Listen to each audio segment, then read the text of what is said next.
Good evening. Good evening. Evening. E- e- it's not really evening yet, but hello, hello. No. I'm back. We are doing a couple of hours. See where we're going. We're back to Tara. Thassera. Thassera. Yeah, we're back to Thassera. It might be a bit windy. I might reduce it a bit. Okay. So last time we left off, we checked a few things. We hit up Dragonus. We arrived on this planet. With each step, I forge my destiny among the stars. And now we are going to actually do something here. Last time we just looted. It's been no wind all day, and now all the wind happens, and it's just like, Okay, so before we do anything, we're going to do this. We're going to have a quick check. Do we have anything new that would help you? These, whenever moves through a cell occupied, increase dodge. No, that's not really. Increases. You know what? Just a power sword. Same stats. Majority. Okay, so nothing really here. We have a shotgun. We still have that fine Amasek that I don't really know what to do with. Okay, so our eagle. Obstructed, 150 dodge against obstructed enemy, melee attack.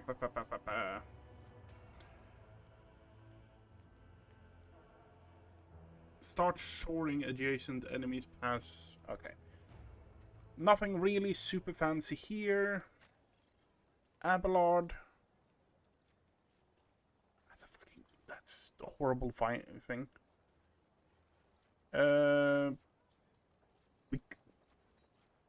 Abelard can equip the fucking multi-melta?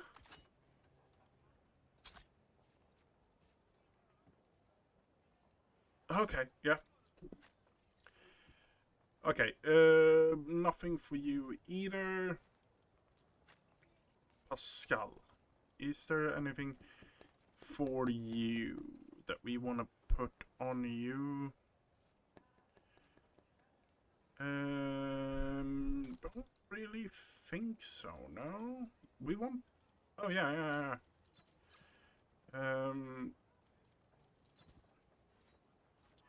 We want something for that slot, but honestly, at this point, using medkit 180, but no less than... Yeah, sure.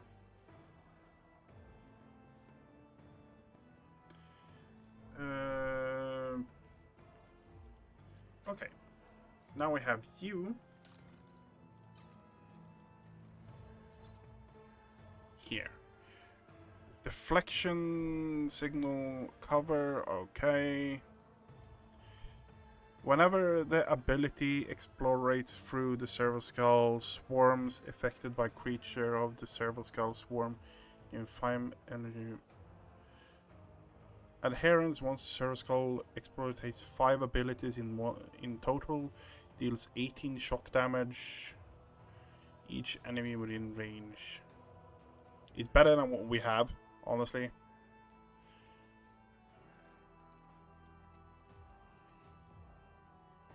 Cannot be over-penetrated. Any signal effect is active, Servo-Skull swarm deflection. I think the deflection actually is the better one for us. Kibella sacrificed a bit of health, didn't get more crit, she got a new sword. She got a new sword. Do we actually have anything for her in any other weapon way? Maybe?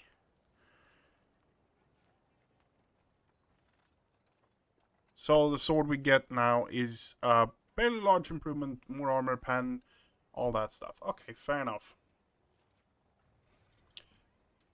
Oh, yeah. That was the thing we were going to give her. A fucking sledgehammer. Because... is there anything more badassery than... There's a woman with a giant sledgehammer literally vaulting towards us. Oh yeah, nothing bad will happen from that. Absolutely not. The reason why is she is really low on armor pen. So having a high armor pen weapon might actually be really good for her. I'm looking if we actually put this on instead and go like a weird combo like that.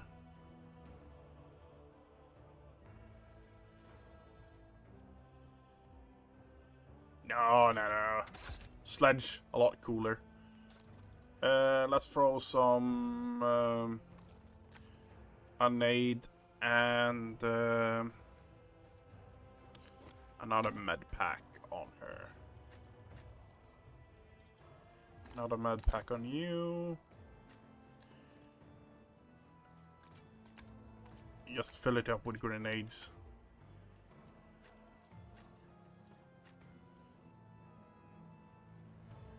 Grenades on you as well, yeah.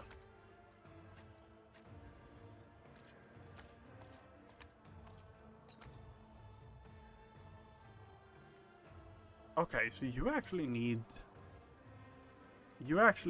more of those items. Okay. Yeah, this is a bit boring to start with, but it comes down to I kind of need to do it. If we actually get in an encounter, it's a good idea to actually have your team set up so you actually can fight fairly decently.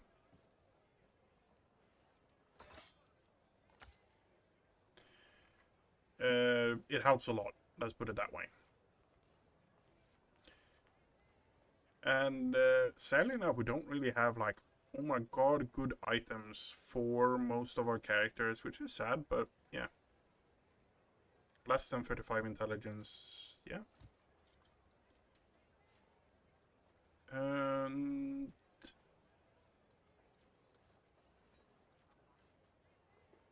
commerce and Imperium lore. Not really.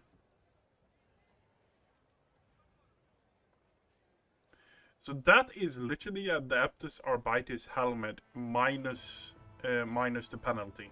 So there is no penalty on it. Of course, then. Yeah, sure.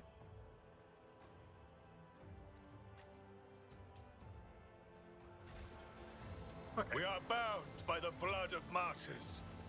We are now moving up here, and this is where we left off last time. As a child, I was captivated by the chronicles of the feudal world Urban II.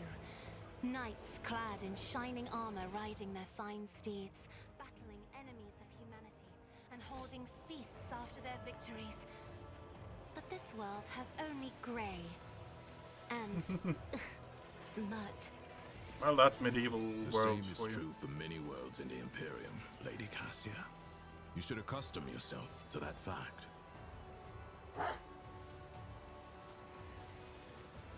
There's something not right about number 4. It doesn't know commands, just does whatever it wants. So they locked it up to keep it out of trouble, Your Celestial Highness. This Lasserix's Augmatics are just as rusty and in sore need of service, but the creature looks far worse than the rest. Gaunt and weak, almost miserable, the beast looks up at you with glazed eyes as you approach.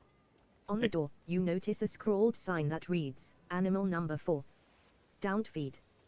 The same number is burned into the skin of the Lasserix. Examine it. A quick inspection is enough to determine the cause of the problem. Some of the Lasserix's Augmatics are clearly not working correctly. The muscles near the energy conduits are twitching, as if the machine spirits, in their fury, were torturing the beast. It is surprising that only this Lasserix shows such signs of torment, considering the poor state of the Augmatics of all the cyber beasts here. I've seen Glado convulse like that when his Dogmatics were malfunctioning. Solomon says, then adds with sudden anger. I doubt the local halfwits have the first clue about maintaining implants. They should have stuck to shovels and left the beast alone. Attempt to repair the creature's Dogmatics. You try to reach your hand inside to get at the Lasserix's Augmatic, but the cage's bars force you to withdraw. Unlock the cage. You are unfamiliar with the operation of the mechanical lock, but that does not stop you from disabling it. The cage door opens with a creak, however, the beast inside shows no reaction. Attempt to repair the You Dogmatic. find the issue and fix it with ease. One of the circuits was broken, possibly damaged in a fight with the other beasts. When you are done with the repairs, you are hit with a realization, there is now nothing standing between you and this huge predator. With a flash of its visors, the beast begins to turn slowly toward the exit. For a brief moment, you find yourself only a meter away from a monstrosity whose jaws could snap a person in two. It hisses in your face. Suddenly, you see something moving out of the corner of your eye, a whirl of skirts, a frail figure. With a small shriek, Maeve throws herself between you and the snarling beast. Off with you. Get away from my lord. Step away, Maeve. That's an order. The young woman casts a desperate glance at you and is on the verge of saying something, but never musters the courage to protest. The silent duel with the Lasserix lasts only a moment but feels like an eternity. Finally, with a beleaguered snarl, the beast dashes away without laying even a claw on its liberator. Solomon gives you a nod of respect. Not only did you deal with the augment, you also made a deadly beast recognize your authority with a single glance. Though, I cannot help but wonder about the repercussions of this jailbreak.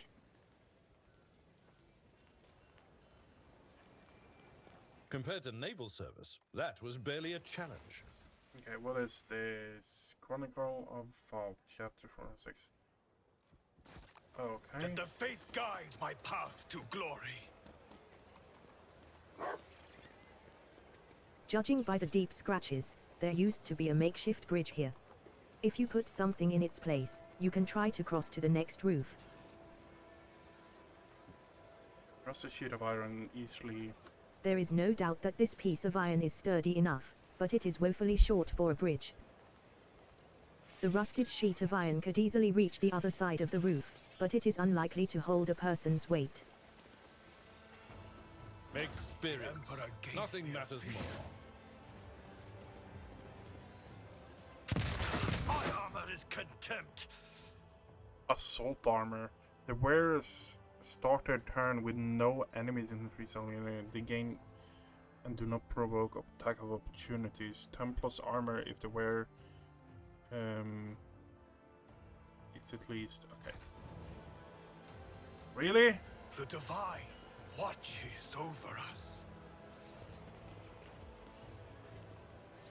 It is perception, intelligence, willpower, and fellowship. Okay, yeah, that's not super important for us, but it's annoying that it happened anyway.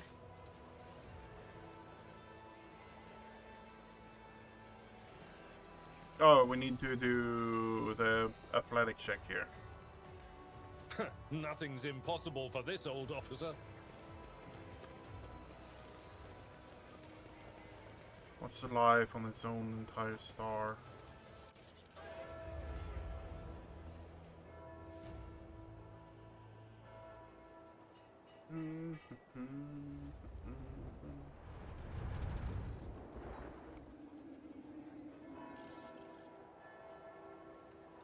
Merciful. Okay. Let us walk this path to the end.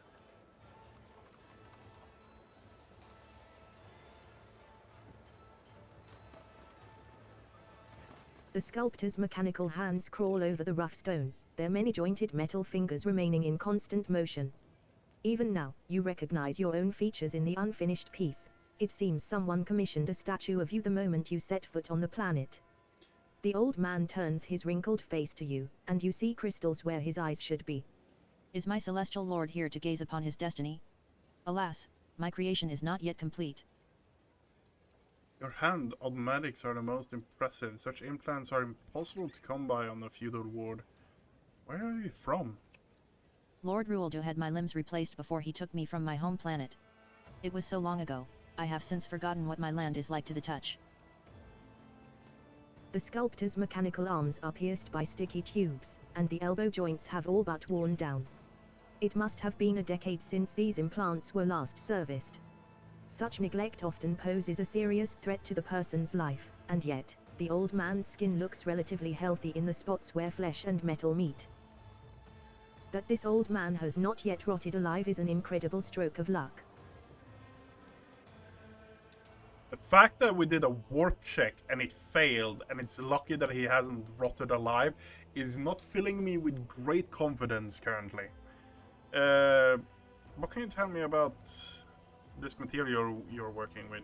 This is Thassera, a fascinating stone born from the bowels of this planet. Like any other kind, it bends and melts beneath the sculptor's tool, but for the sculpture to come to life in earnest, they must put their very soul into it. One of his hands emerges from behind the statue and gently touches his head, seemingly of its own volition. The soul, however, obtains calluses the more the sculptor works, and mine has long since become covered in scabs. I do not quite understand. Are you a psyker?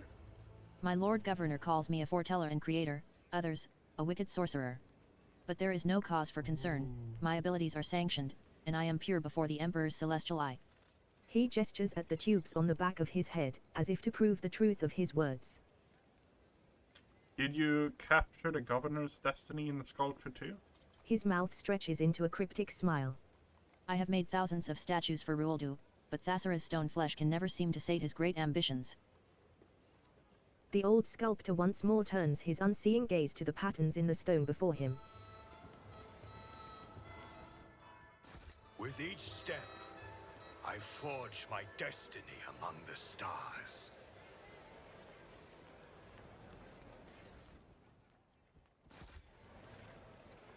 It's good everywhere now.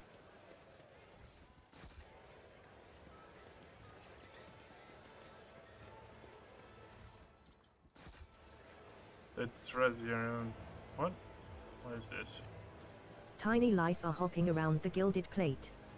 The lady squashes the insects with a small golden hammer, only for more of them to drop from her coiffed hair and into her food.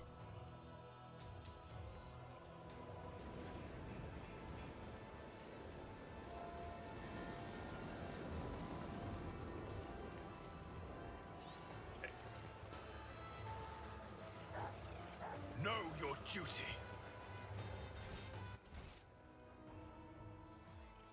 Scorched.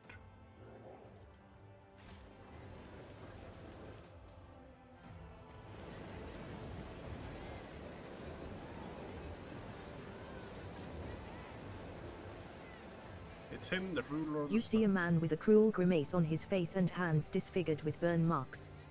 Behind him stands a ghastly-looking mechanism adorned with a polished skull of gigantic proportions. The eye sockets, their edges melted, gaze darkly at the crowd with the promise of inevitable punishment. The man, clearly the executioner, bores his head. The very messengers of the sky have come to decide our fate. We are honored, Your Celestial Highness. What is that structure? This instrument of punishment is a personification of the great Phasmophorius the Martyred, who accomplished the legendary feat of slaying 300 heretics. As is glorious tradition, all mutants who affront the Emperor's gaze and stain the face of that serum must enter the saint's iron embrace. Whenever justice is served, hundreds flock to the Phasmophorius, eager to witness the magnificent spectacle.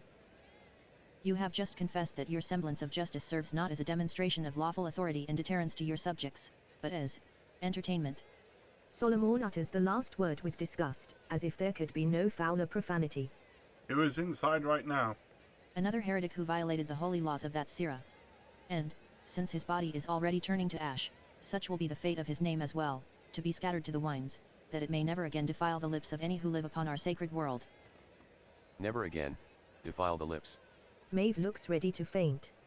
She seems both terrified and nauseated by this sacred rite that has drawn so many onlookers.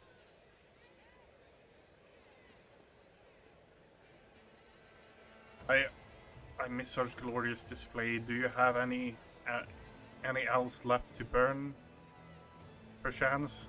That was but one of the first bodies set to stoke the Phasmophorius.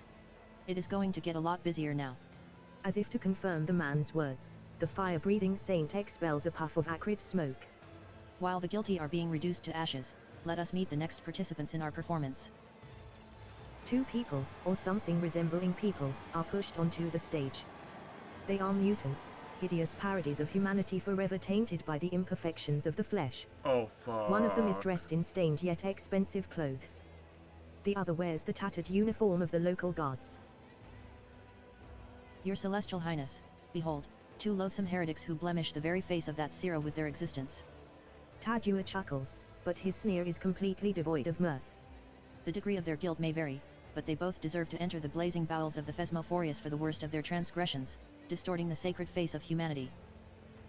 But, since fate has graced us with such lofty visitors, I eagerly cede the right to punish these miscreants to you, your Celestial Highness. Contrary to his honeyed words, the executioner's voice betrays his poorly concealed displeasure. Cassia purses her lips when she notices the onlookers staring at her hands, eyes, and neck. Many point their fingers shamelessly in her direction, others spit at their feet in disgust. Her chin raised high, the Lady Navigator adjusts her forehead adornment with her clawed hands. She squares her shoulders, lets out a breath, and glares at the crowd with condescension. What do you mean the degrees of their guilty may vary? Tadua fixes you with a fanatical stare. One of them, despite being one of the highest lords of that Thassera, spat on our world's customs by refusing to alter his destiny. The other did change his fate, even though he was just a lowborn wallowing in the mud.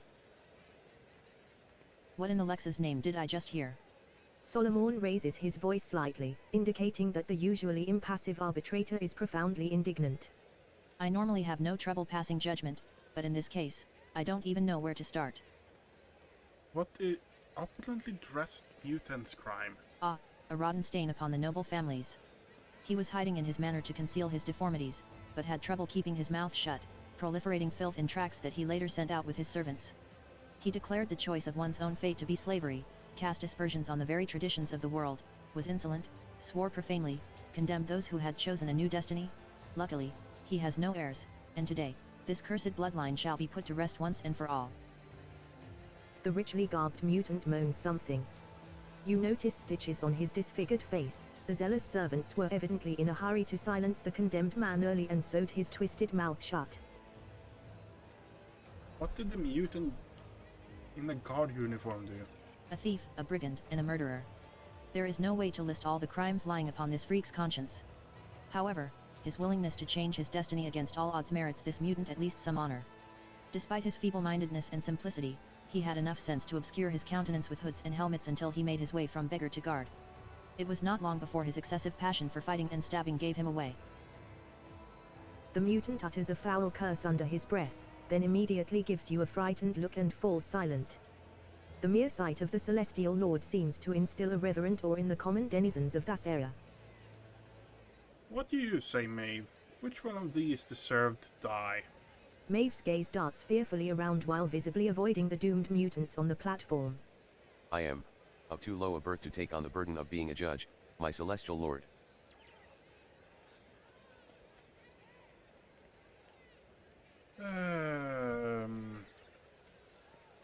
The word of a distinguished guest is law. We are all trembling with anticipation. Maeve seems to have reined in the emotions that were overtaking her, and she casts a timid glance at you as she awaits the verdict.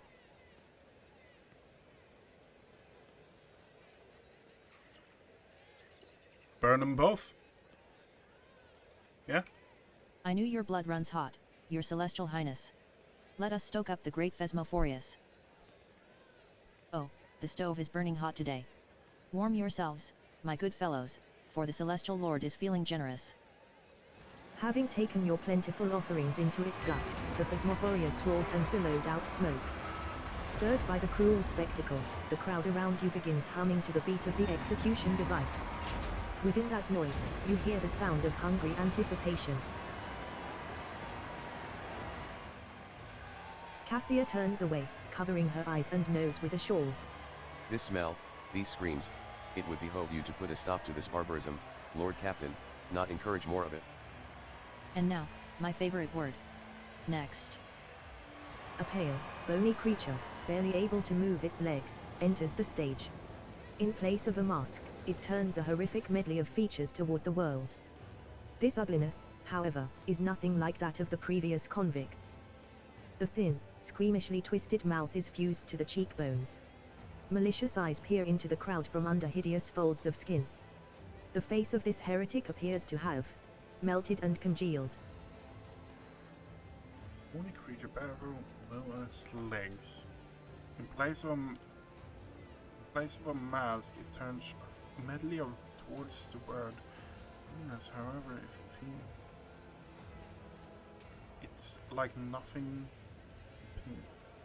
Thin, squeamish, twisted mouth fused with the cheekbone, malicious eyes peering into the ground, and these folds of skin. The face of this heretic appears to have melted and congealed. What is this heretic guilty The of? executioner does not answer right away, but makes you wait for a moment. His crime is more grievous than any the scaffold has ever seen. He was granted a new destiny, but chose to defy it. He turned away the greatest gift that can be offered to the loyal sons and daughters of that Thassera. The wretched man's gaze drifts over the crowd until his piercing eyes meet yours. His head twitches, his face contorting in a monstrous grimace. Shut up. Shut up, before it gets in. He whispers in a sudden frenzy. I won't give up. I won't give it up. I won't. Oh, no no no. We didn't come here for you to stay quiet. Squeal now, and squeal louder. The crowd takes up the fool's outburst and begins demanding more screams. Kibella whispers without taking her eyes off the condemned man. You are not the master of your own shadow, the shadows reign over you. You are alone, while they are many. But what?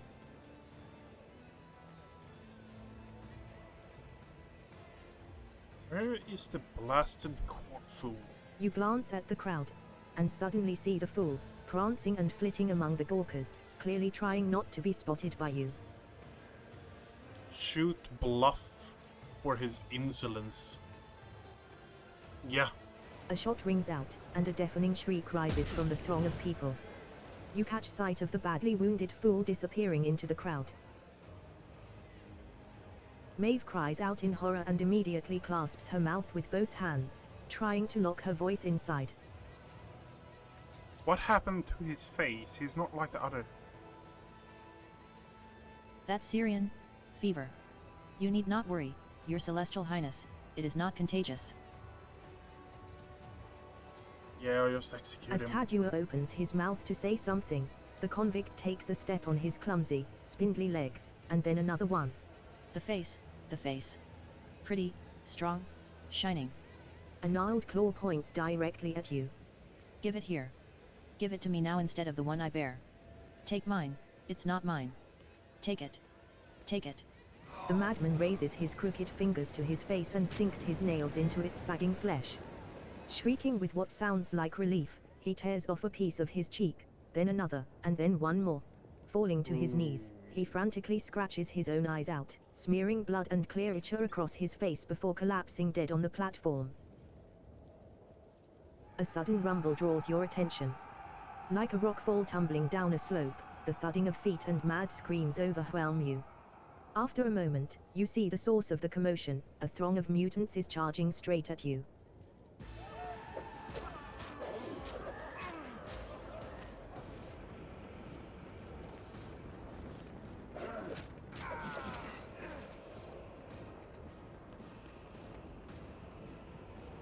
Grovel before the faithful. You will fall! Evil mutant. Eye of Oblivion.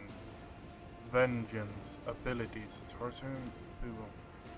The creature is about to turn close. Duration fever. This creature flesh sparkles with Taurasian dust. Oh. Yeah, let's go.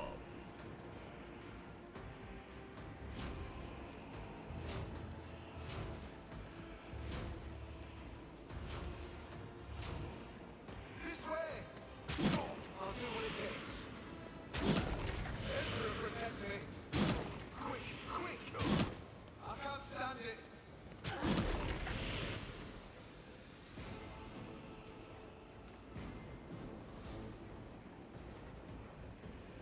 Trembling mutant. Okay.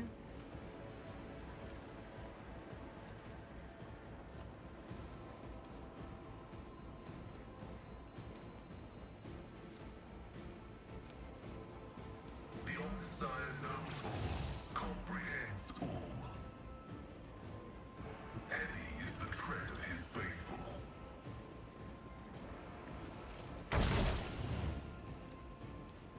Fairly decent. Okay. Emperor, protect me.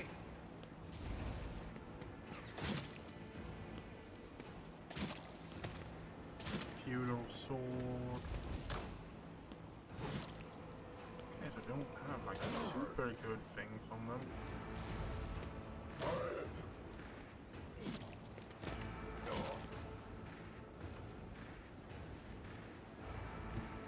Mark the target.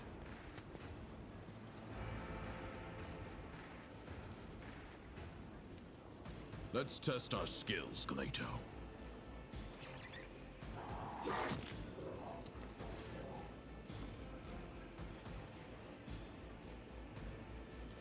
It won't take long.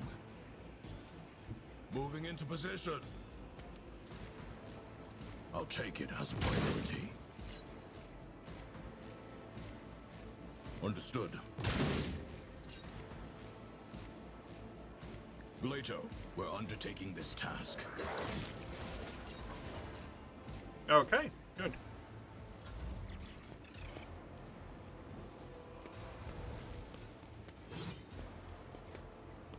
A colossal mistake. Emperor, protect me. Rotten mutant. Okay, you're heading to this side then, I guess.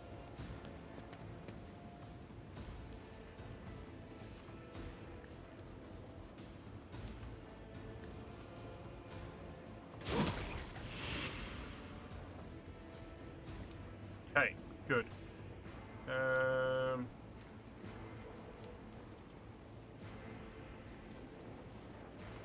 Can't target there, can't target there.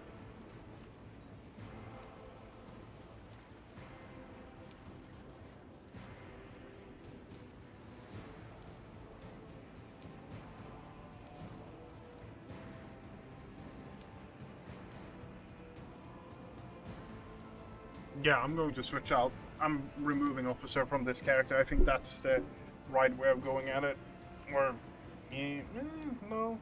Officer might actually be the right call, like, just when it comes to...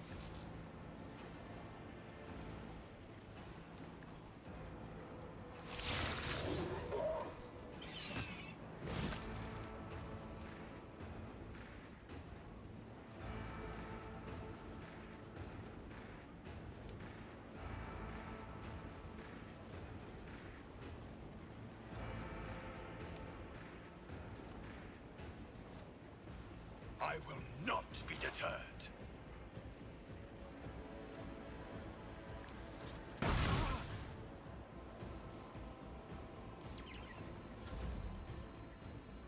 And so shall it be done.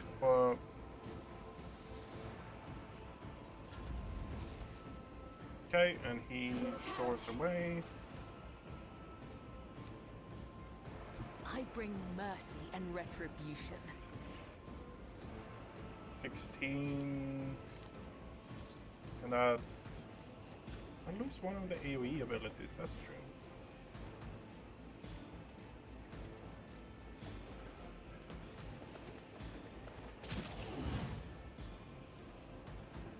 The shadows will see it done.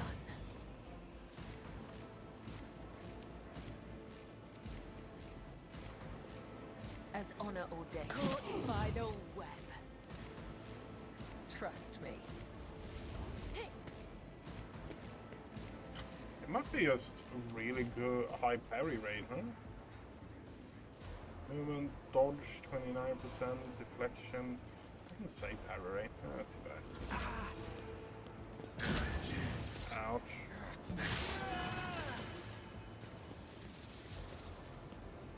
Emperor, deliver us!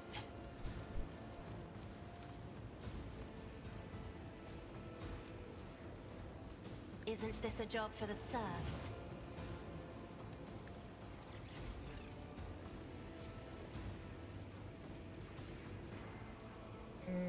The order is clear. It won't take long. This way! Increase until the end of turn. Okay. Be careful not to cross my gaze. Guess we're moving this side on you.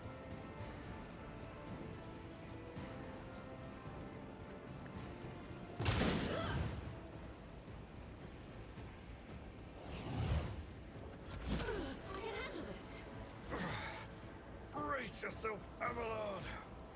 Tried and tested tactics are the best ones.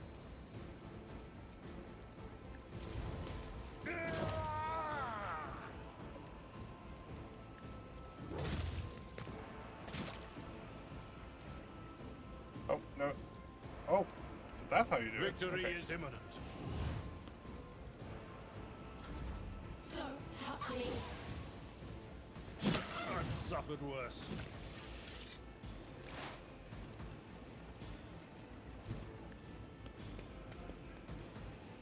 We function as one.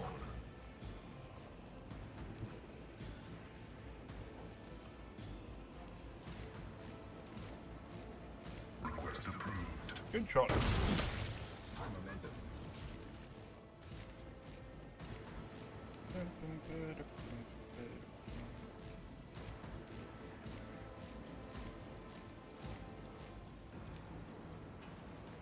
Tech familiar activated.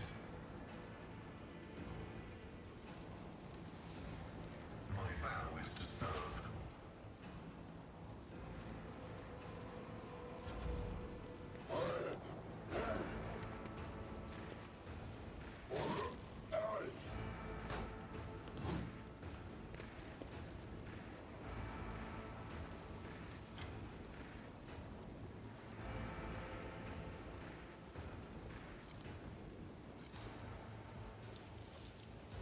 The order is clear. No heretic escapes punishment.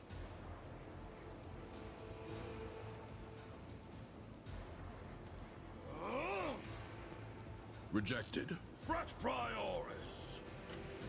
Accepted. The arbitrator judges. I'll take it as a right. Even my dog wouldn't do that. One of us would be enough. Still occupied, huh? Battle mode. Let's test our skills, Glato. For now.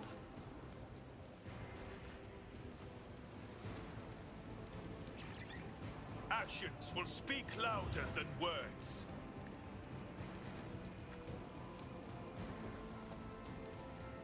It will be done. At your beck and call. Hey.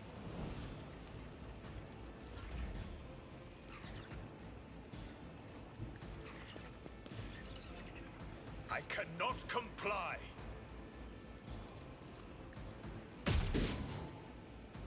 You missed. Great. And so it shall be done.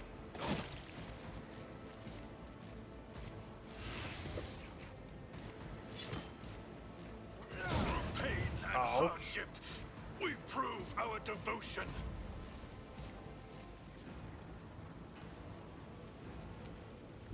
Death comes in silence, as the tenets demand.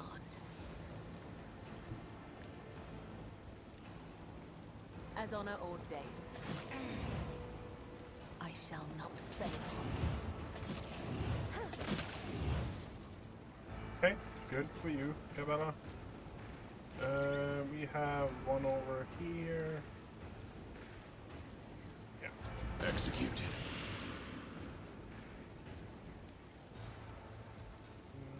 Okay.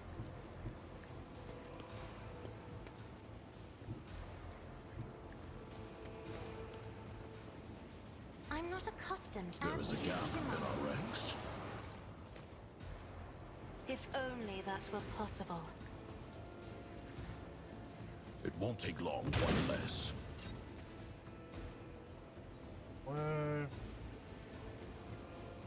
Oh, there's still one there. Okay, fair enough. The order is clear.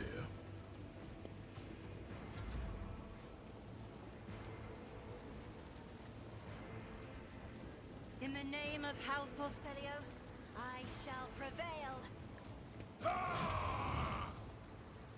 Rejoice! Another step towards our ultimate victory! Okay.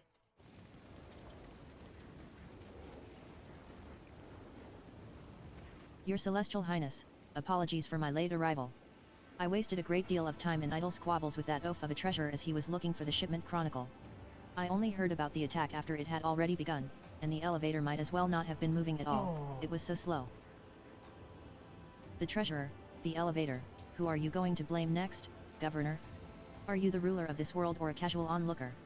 You will take measures immediately and restore order, or I will conclude that you are sabotaging the rogue trader's visit, either by intent or simply due to your own ineptness. The governor babbles in fear. I never thought. He takes a deep breath. The culprits.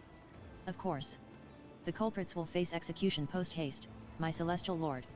Survey the square. An oppressive silence hangs over the previously bustling plaza. The people are taking in the carnage, clearly avoiding looking at you but still catching your every word. You notice Maeve standing nearby, gazing around her with horror in her eyes. Find those responsible and bring them to me. The condemned mutants broke loose and attacked the townsfolk. It has been a long time since anything like that happened, your celestial highness. They must have sniffed out that today is a special day. The executioner's lip curls, split by a blow during the fight. The commander was responsible for guarding them. He got careless. His armor rattling, one of the knights steps forward. I am Lucra, commander of the fortress. I can attest that the ungodly mutants were restrained properly. It's the Phasmophorius. The smoke whipped the brutes into a frenzy. Strike the governor.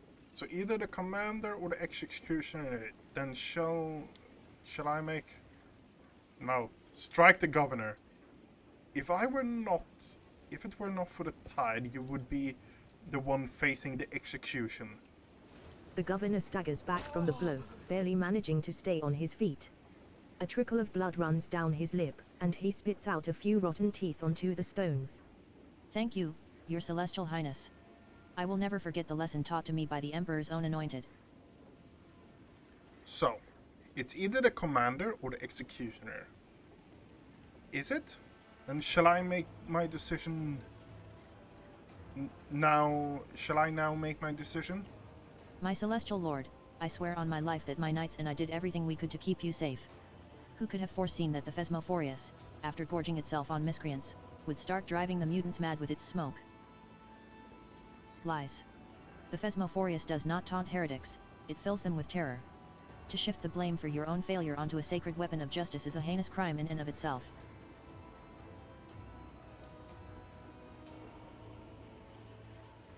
Perhaps your celestial lord would be willing to show mercy if you would guilty.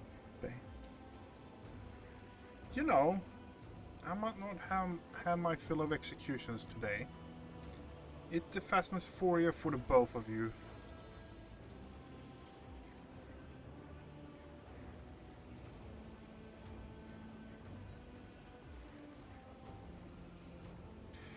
What would a dogmatic emperor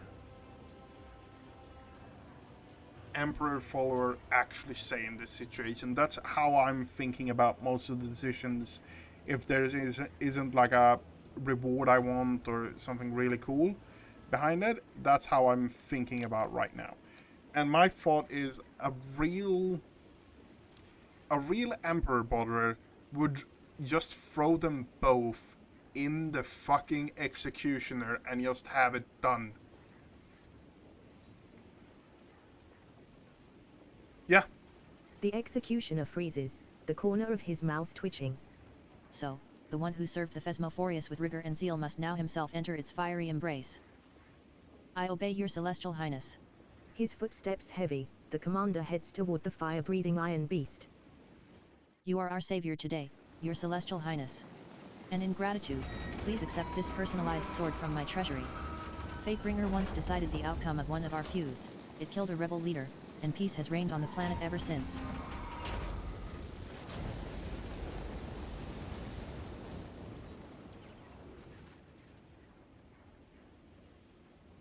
Fatebringer.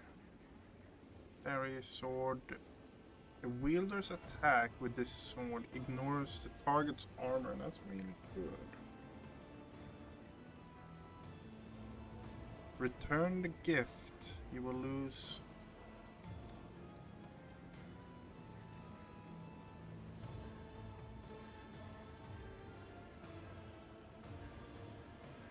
Thank you, Roldo.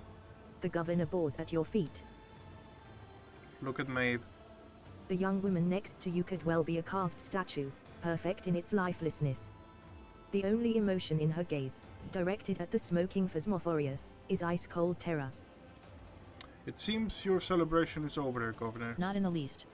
I will not let some beasts ruin everything we have worked so hard to prepare. I suggest we distance ourselves from this place and return to our corner of revelry and peace. By your leave, I will be waiting for you at the head table. Oh, God Emperor, give me strength. Swallowing noisily, the governor hurriedly departs the scene of slaughter. It amazes me that idiot just underpaid the tithe and did not somehow lose the whole planet as well. Solomon pauses, pensively watching the governor leave. Fine, a feast it is. I am sick of the stench of burnt meat, let's try a change of scenery. Her face pale, Maeve raises a hand. My celestial lord, it is only a few steps away. The noble lords are already lifting their glasses in their savior's honor, awaiting your arrival. Shall we proceed? We are bound by the blood of martyrs.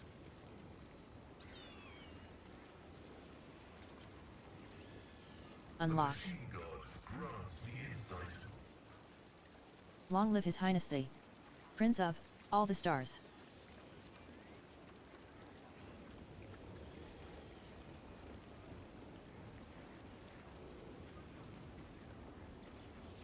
Okay. Radiant shield. Whenever the wielder blocks an attack, the attacker must pass an agility test or become blinded. Nice.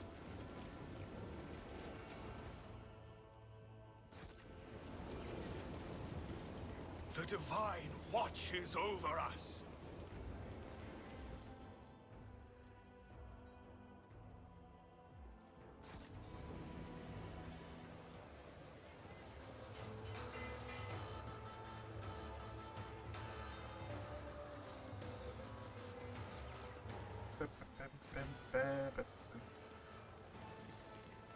The tables are overflowing with rare and peculiar food. There is enough of it to easily feed dozens of hungry mouths, but the servants are unlikely to get even a morsel of this feast. Explorator is blessed with multifunctionality. Whenever the wearer blocks an attack, all adjacent creatures must have or get one stack of perplexed. Okay. We shall reclaim what is rightfully ours.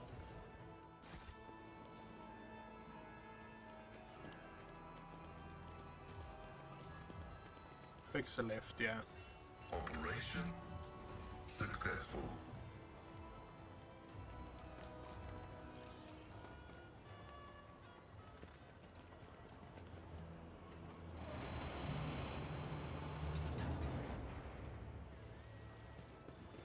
Our celestial lord. We've been waiting for you.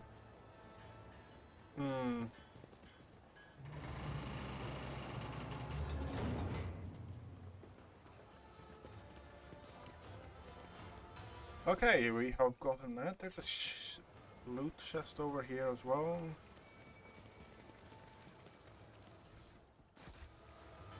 Let us walk this path to the end.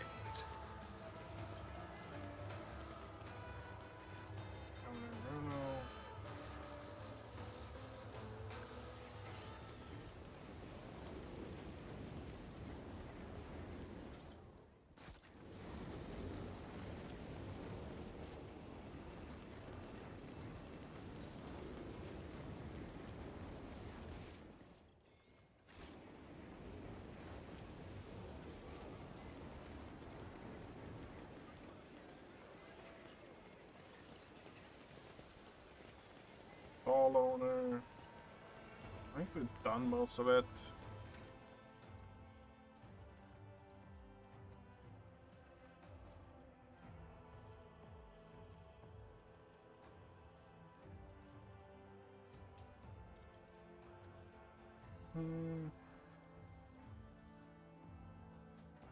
Characters use plasma weapons. The eagle is good. Right before enemies adjacent, penalty. Enemies free cell in the radius of the familiar suffer. Okay.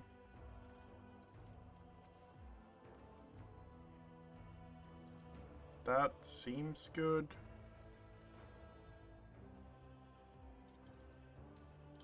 Familiar key. Lethal damage. Immediately soar and gets 33% max health. Whenever the familiar ability is used on an ally, the O is here. 1 round can gain fantastic.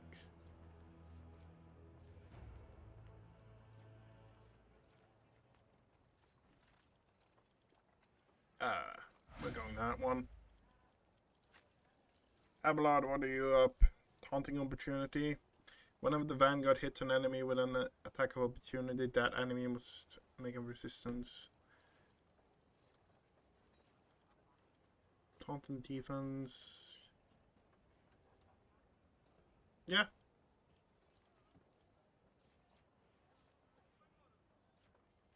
I think we're going that one. Yep. Nerves of Steel.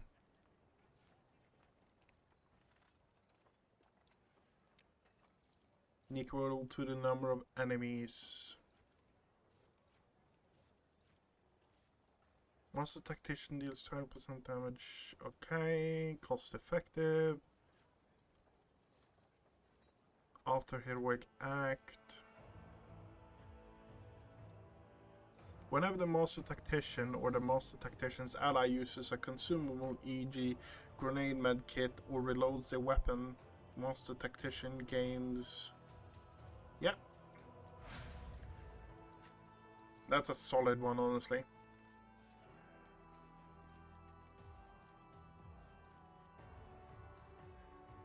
While the Overseer is 5 more cells away from the service call. Communion, close-up scanning. Where do we have Melt a Weapon? Bolt Expert. Flaming Proficiency. Melt Expert. There we have it.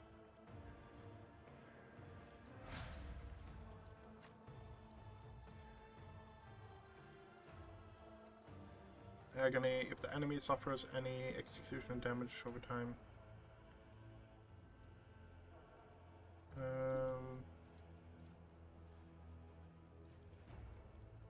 Death Warrant. First instance of damage dealt by the executioners. Damage over time.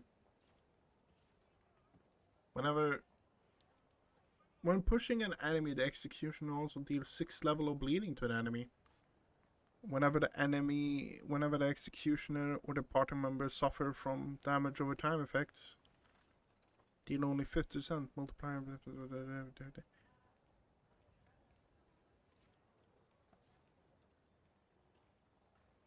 Deal 5% more damage to target. Okay, that's...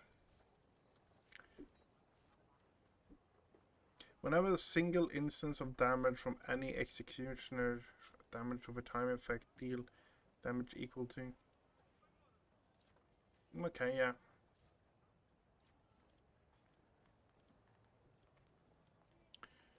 Any Void Bone, Blood Dance.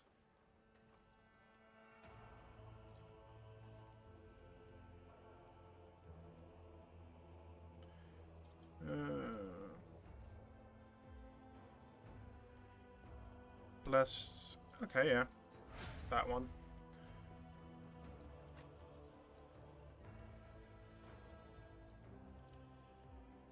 26. Also, he hasn't actually leveled.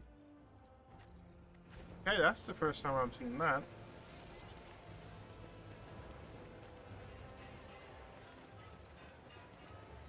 Let the faith guide my path to glory.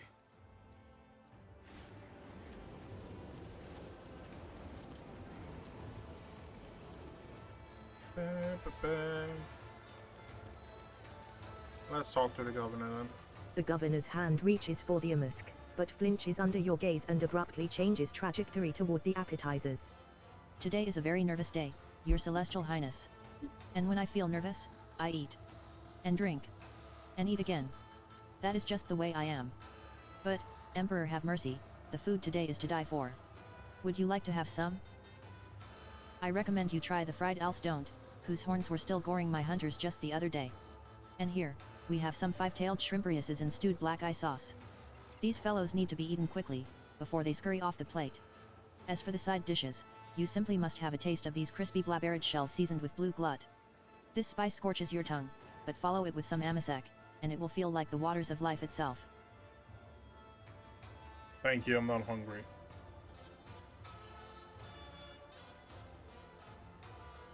I feel it in my heart that we have failed to please you.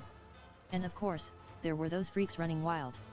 This entire celebration, this whole endeavor, has been a tremendous waste. The last words fade into an incoherent mutter as the man's trembling hand reaches for the amusk. My lord.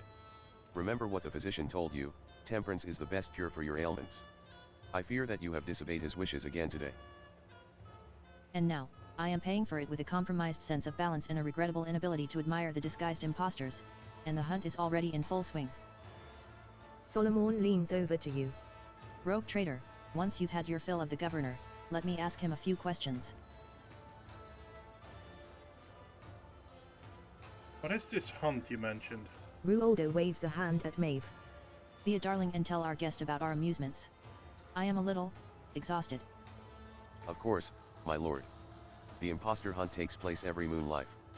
Shortly before the event, the servants are thoroughly cleansed of dirt and foulness, combed, dressed in expensive clothing and masks, and invited into the courtyard with the rest of the guests. The nobles hide their faces as well, and then, they try to guess who the imposters are. Telling one from the other is quite a challenge, sometimes. The governor suddenly perks up again. And that is the best part. I highly recommend you try it, Your Celestial Highness. It makes for a very interesting change of pace.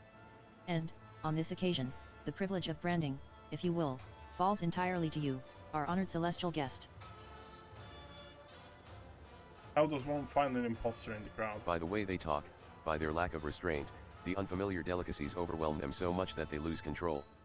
Imposters are often scared of the responsibility that has fallen on their weak shoulders, and they try to stay close to the real nobles and imitate their rarefied manners. During the hunt, it is most worthwhile to pay attention to separate groups where conversation has already started. A frightened imposter will probably try to hide behind other people's backs. That's all I know, Celestial Lord.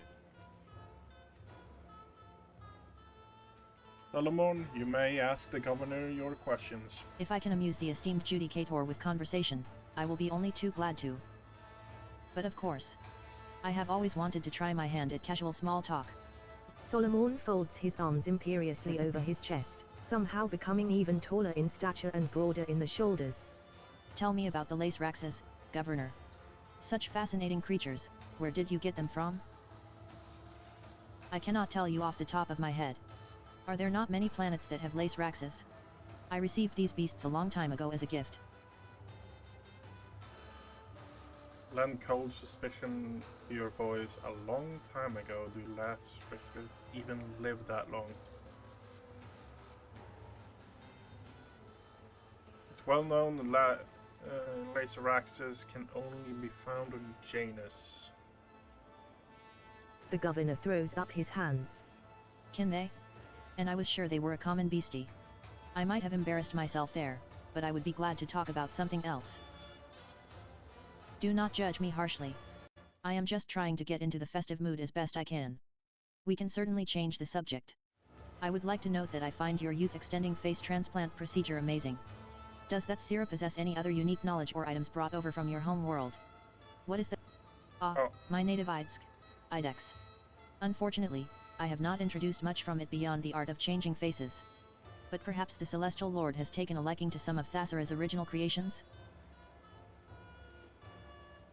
Wink at Solomon and take the comm beat from your ear. I was present with this pearl, then whispered great secrets and mysteries.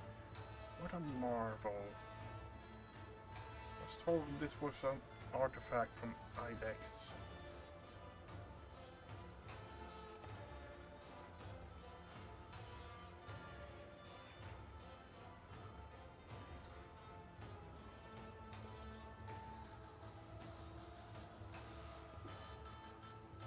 Yeah, sure. Oh, yes. The famous Idexian Pearls of Revelation. I often use them myself to keep my mind receptive to new ideas. I was interested in the musical servitors. They could only have been brought to you by the Crimson Priests, correct? Can you tell me why they visited the planet? What? A Shrimperius wriggles free of the governor's fork and drops into his goblet. Yes, it was foreigners who delivered the mechanical musicians. I'm sure I have not mentioned them yet. Ahem, I think they were the Red Robes who arrived to celebrate the ascendance of a new governor. That's me. Ruoldo's wistful gaze follows a Shrimperius fleeing the table.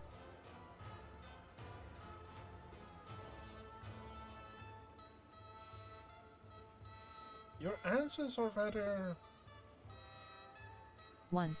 Your answers are rather reticent and tentative, Ruoldo, almost as if you were merely a chance passerby and not the governor.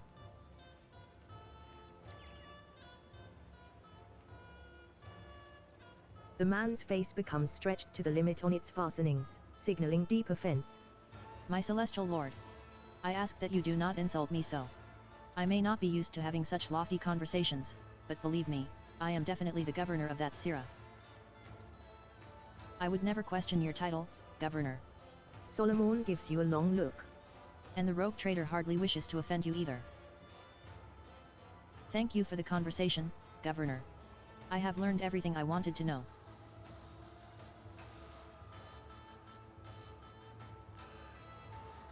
I wish to move on discussing the tide as quickly as possible. The governor shakes his head sadly. Oh, what a shame. But perhaps you would at least. Would you rather I question you instead of the rogue trader? Be advised, I am a man of action, not words. Then, we are about to have the shortest imposter hunt in Thassera's history.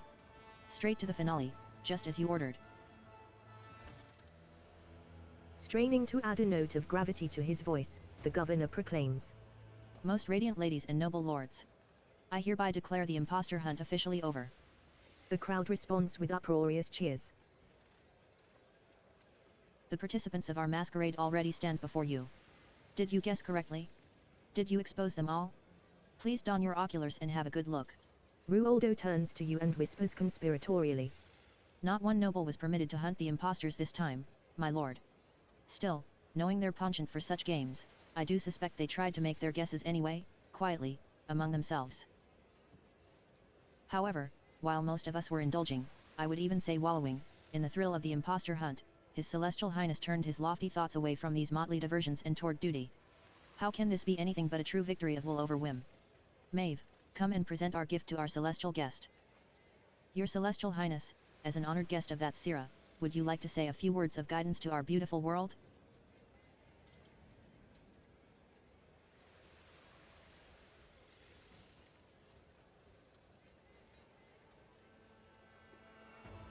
Okay, so what do we have? So we got a Wrathful Mask. The wearer's incoming melee damage is reduced by 8% if the attacker does not have melee superiority. So that's an 8% damage reduction flat on everything, which is good, which is interesting and good. We stand united in our faith and in a common mission to bring about humanity's victorious future. May you toil in indestructible fortress of the Imperium and wish no other life, for the God Emperor is the true path through the darkness of the universe. Glory to the God Emperor. Support, we shall achieve the strive prevail, but only together shall do that. My ship carried me in between stars, cutting through the endless void. I asked myself what a new day would bring, and then I find myself standing up to my... Okay, no, we stand united. Glory. The masked people respond, making the sign of the Aquila over their chests. That was a grand speech. Thank you. Ruoldo sniffles loudly, dabbing his face with a handkerchief. For fuck's sake. And now, the fateful moment has arrived. Who among the branded will be granted the highest favor? Having realized too late that you did not take part in the hunt, the governor trails off and glances at you timidly. What is this higher favor? Poison one of the branded imposters at random, as you people love battling about destiny so much. We will let fate choose.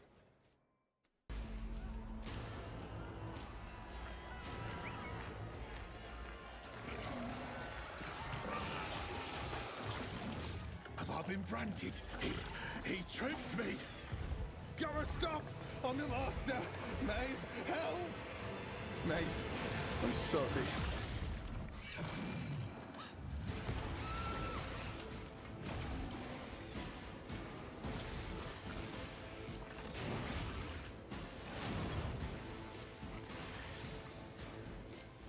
Hey.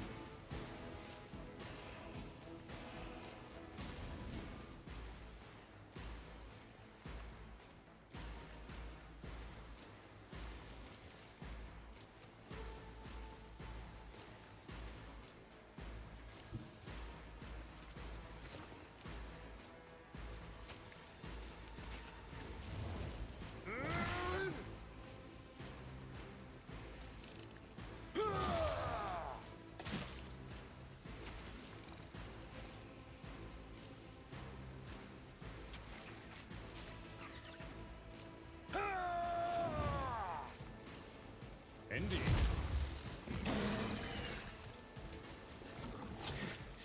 Ouch. This mortal flesh means nothing.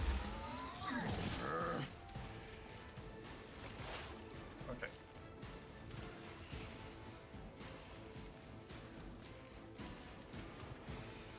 And we're going to do that. Move you there. Abide in the host of blessed creations of the Omnisire. Put on the heel. Request approved. The scriptural prognosis is favorable. There it is, okay. We have Cabela. Cabela, where are you?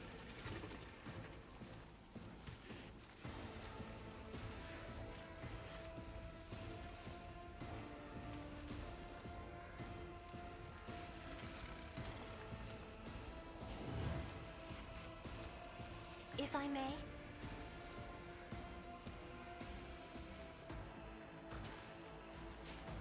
Trust me. Let your soul be purged. The shadows, the blade whispers your name. Let your soul be purged. Execution makes success on the attack. Immediately suffer 3 instances of damage for each of the 2 instances. Okay.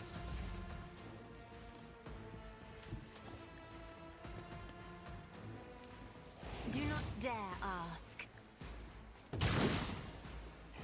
Okay, too bad. Isn't this a job for the serfs?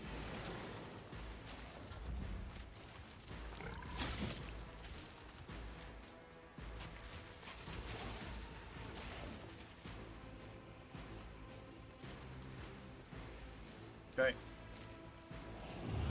No. Trust me. Caught by the web. I shall not. My blade whispers your name.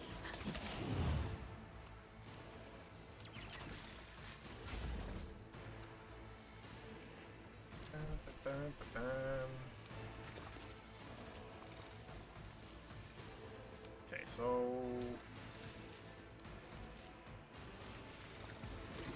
An And so shall it be done.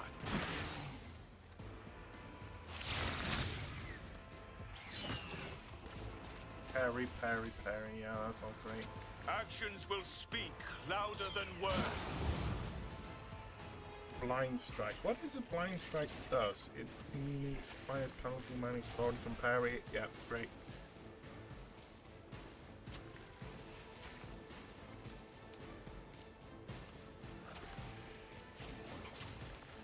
Rejoice in service.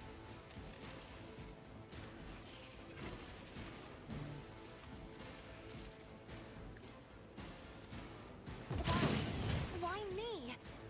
Okay, that was not the best, but yeah.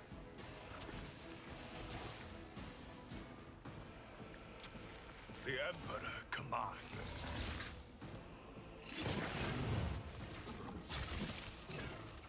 Okay, great. I will not be deterred.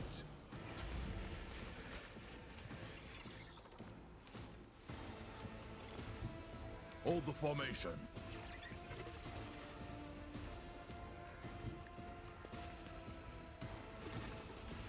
Accepted. I'll take it as a priority. It won't take long. No heretic escapes punishment. Glato, we're undertaking this task. I need to keep him from being attacked now.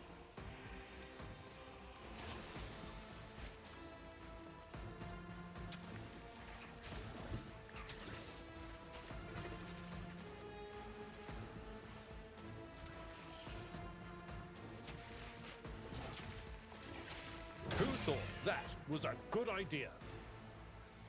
Victory is imminent. Someone else can do this. Crippled in body, then corrupt in Out. Is Oh, for fuck's sake.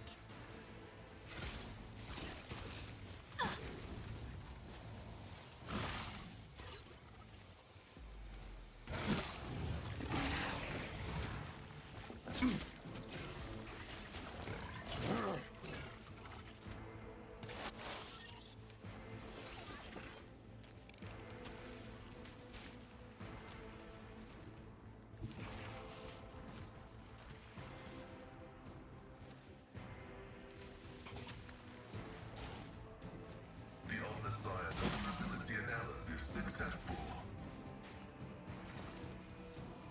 My vow is to serve. Help me, Lord Captain!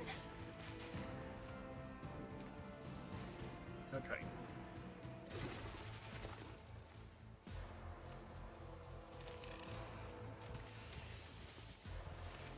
That is foolishness.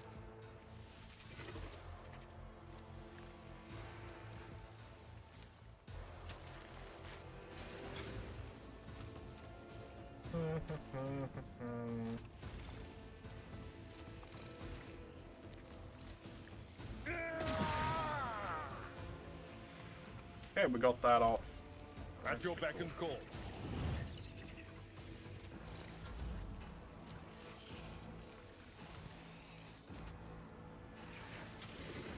Me? If you insist, Lord Captain.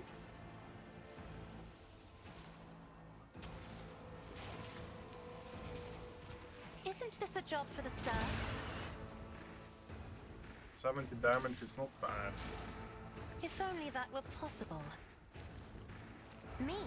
I think this If is you going to be insist, one of Lord the other Captain. ones where Abelard just stands there, takes everything, and kills everything as well. Hydraulics are Ouch. failing.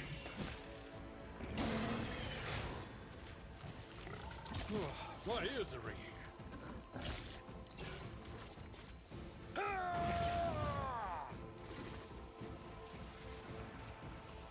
How much armor do they have? They have 50 armor.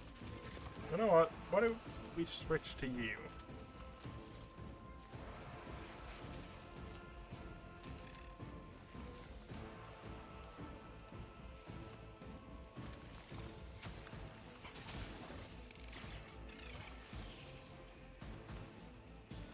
As honor ordained.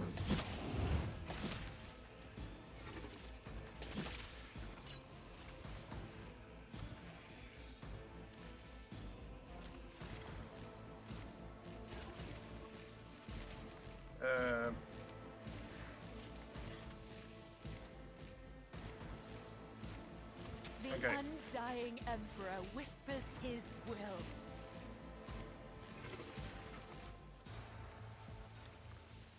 As the tenets demand.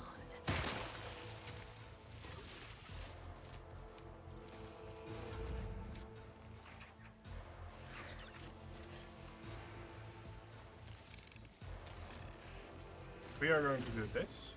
I'm going to switch over to you.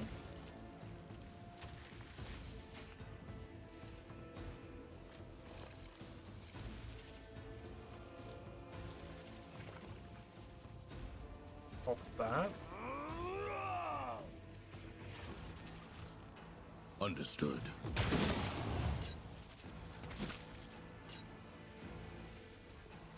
Wait, go over to you.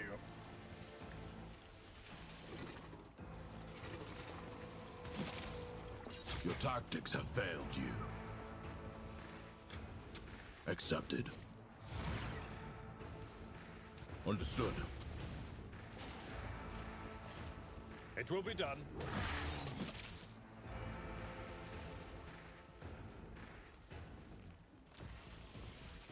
Indeed.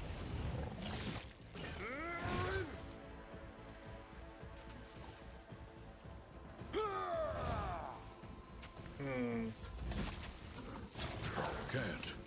Fail Hey, the he's mission. down as well. Yeah. Abelard is just like, fuck you, I can take everything. Organics required it. Request approved.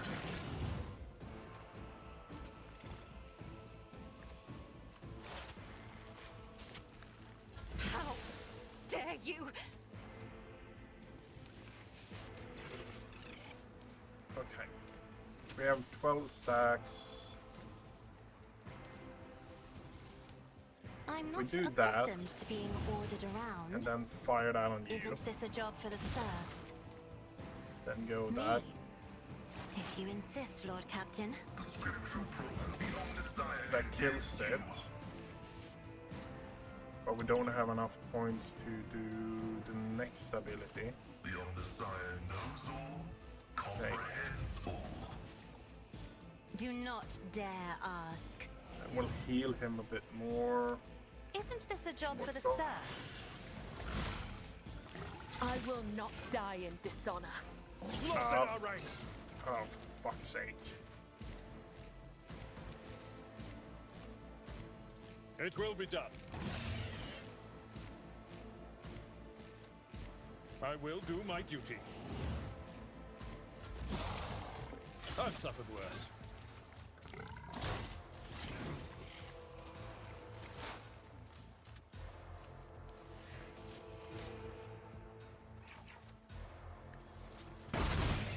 Now starting to beat a bit more, yeah. My vow is to serve. 13. I'm not accustomed to being ordered around.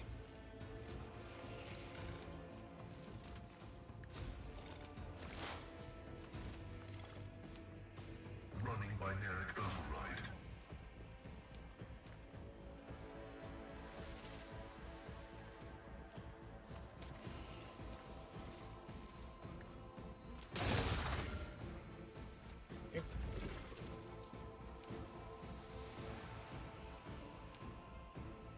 Me? Try to die with grace, at least. Good.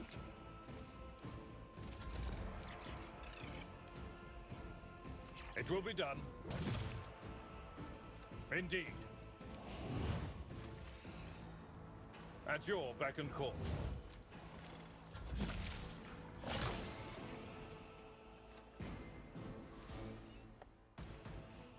Oh, What happened was no accident.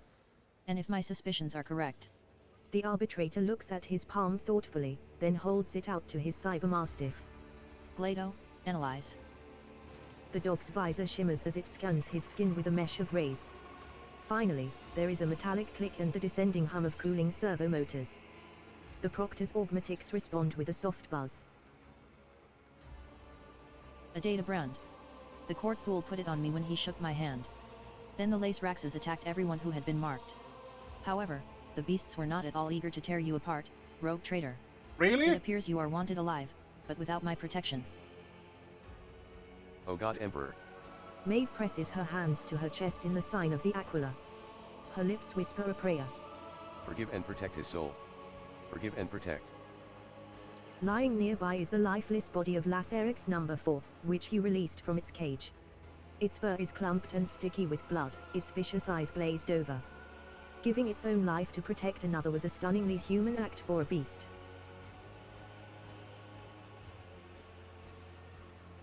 Rello mentioned being branded before he died. Can you scan him too, Solomon? At his master's command, Glato directs his scan rays at the dead man's severed hand, which has somehow avoided being reduced to shreds along with the rest of the body. The Cybermastiff's Augmatics emit a warning signal. Ruoldo was branded too. He couldn't have known, or else he would not have doomed himself like that. I assume this is likewise the work of that buffoon. The only question is whether he was acting of his own accord or at the behest of someone more important.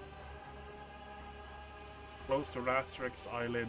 Rest in peace. The one with the damaged implants. Perhaps they were the reason the beast defied the order that the rest of its pack followed, to destroy all bearers of data brands. Or maybe. Solomon looks pensive as he straightens Glato's collar.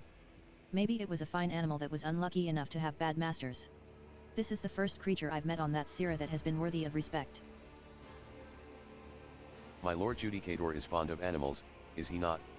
I never would have thought you had a kind side like that. Maeve's smile is gentle and sad. For the first time ever, she looks at Solomon without fear. Without fear, yeah. Okay.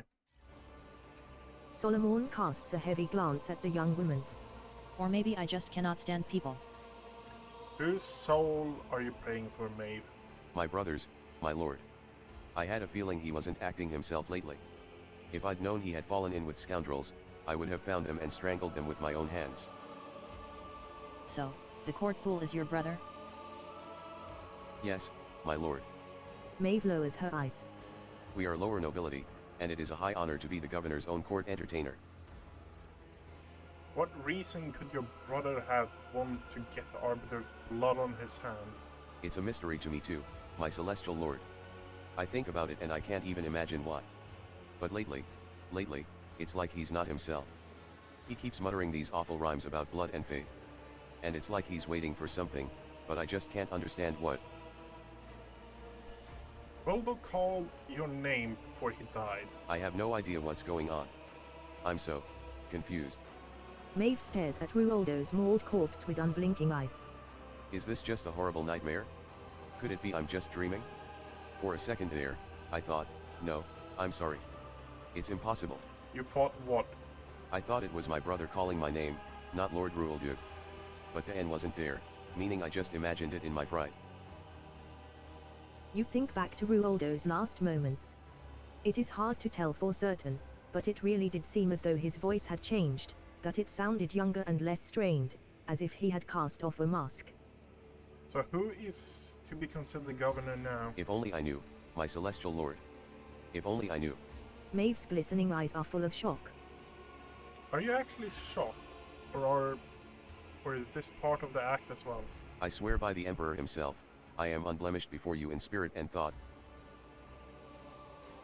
That is what any cornered heretic would swear to try to save their life. But I really had nothing to do with any of it, my lord. All I was told to do was entertain our celestial guests and chaperone them to the castle for talks. And instead, there's just war and death everywhere. I need to take a look around. As you wish, my celestial lord.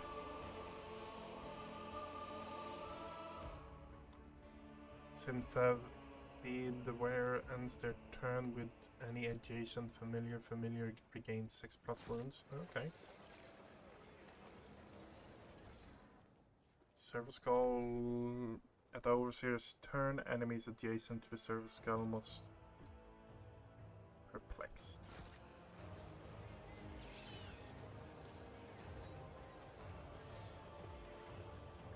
We are bound by the blood of martyrs. Are you seeing Hugging?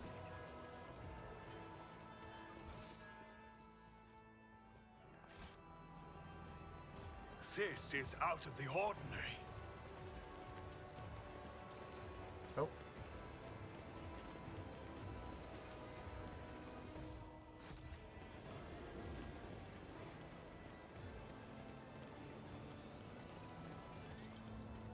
These fights are fairly hard, so I don't really want to do something stupid. I could have just taken the elevator, yeah.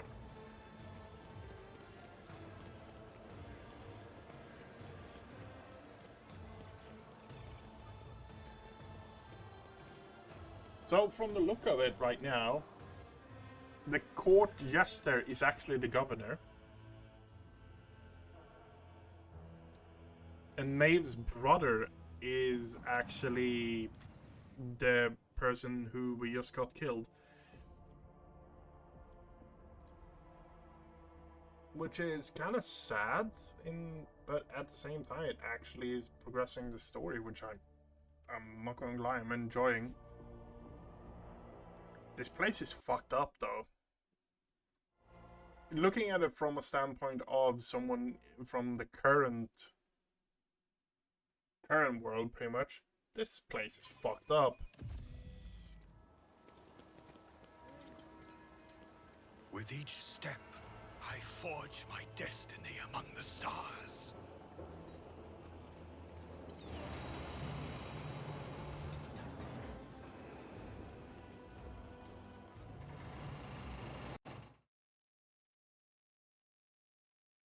For the Emperor!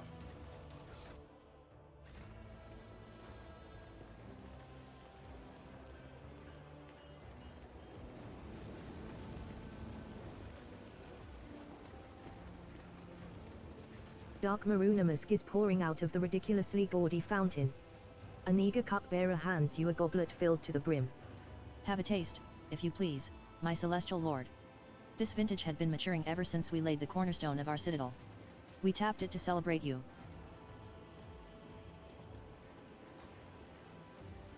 No! Step away, I prefer to keep my mind clear. I dare not protest. Should you change your mind, I am always at your service.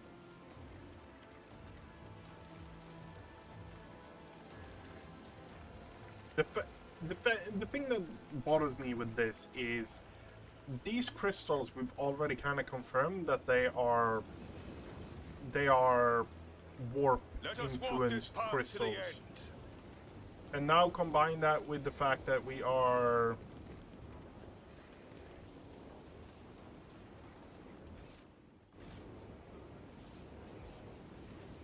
Are you ready, my celestial lord? take us to the castle. I hear and obey, my celestial. Please. Maeve breaks off as Solomon walks by, brushing past her with his shoulder before examining the elevator with a fault-finding eye.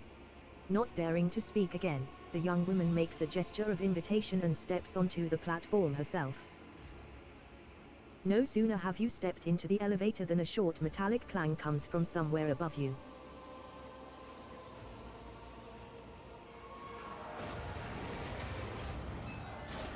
Okay.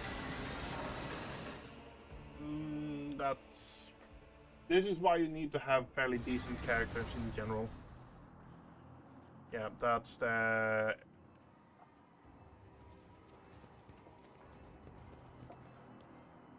I hope you enjoyed my bloodthirsty menagerie. You instantly recognize the spiteful voice and the cocky smirk of the fool's mask. The arm that was mauled by the cybermastiff at their first meeting hangs limply. He has not even bothered to bandage it. There is a gunshot wound in his shoulder surrounded by singed threads. His garish outfit is soaked with blood. Still acting the buffoon? Some people never learn. Solomon gestures behind his back to the cybermastiff, sending him off on a circuit along the wall. A pulsing light draws your attention. Against the far wall, an old man stands behind an ominous-looking altar.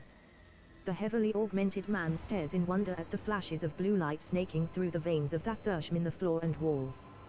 The crystals in his eye sockets gleam and go dark in time with the flashes. At once, you recognize him as the sculptor who offered to carve your visage out of Thassera.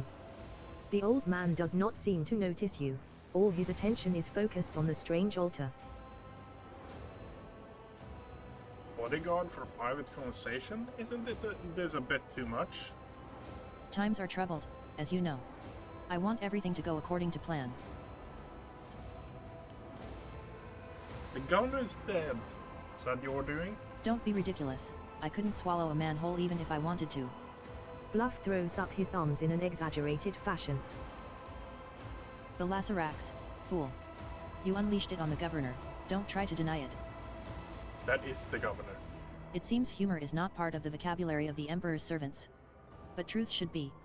You see, that governor was a fraud, a fake, not worth crying over. The true governor of that Thassera stands before you, esteemed guests. Yeah. Dan, come on. Don't say things like that. It's not right. It's... Shut up, you idiot. You can't even do as you are told. The fool tosses a look of utter contempt at Maeve.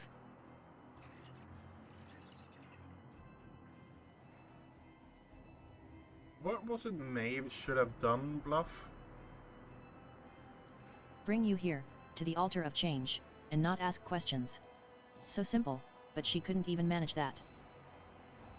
And I, according to your plan, was supposed to die.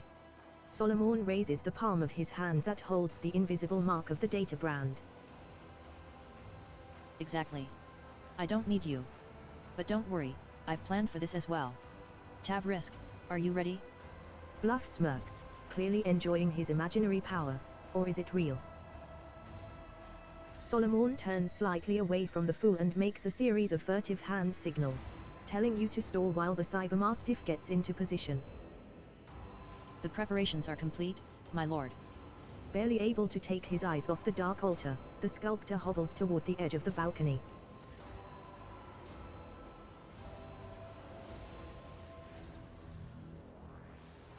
If you're the real governor, why masquerade as the fool? I have always preferred masks to those mugs. Bluff gestures vaguely at the crowd thronging the square below. Besides, who would take the poor, wretched fool seriously? Who would suspect? I found a replacement. Rualdo wanted to play at power, and I graciously let him. Pity he didn't rule for long. I, on the other hand, had a costume change and took a seat among the spectators. I sharpened my wit. I even began to enjoy it. And all of it for this one day, this exact moment.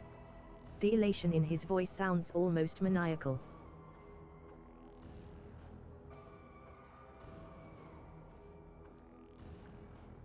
In your scribe's Gorgius Faltz left some intriguing notes behind. In them he appears to be describing the switching of bodies.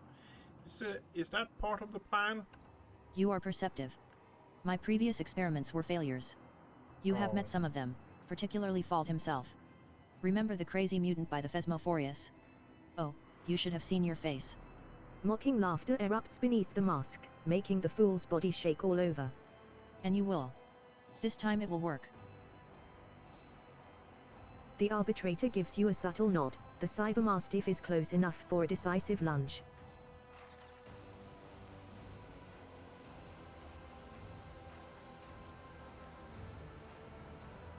I suppose the irregularities with the tide were a part of your plan too. Oh yes. One small part of the grand design. To be precise, the first bait you had to take. Which you did, with commendable zeal. The concept was simple: disrupt the shipment and provoke a response. An ingenious trap that the Arbits walked right into. But fate granted me a special boon. You were caught in my net along with them, Harold.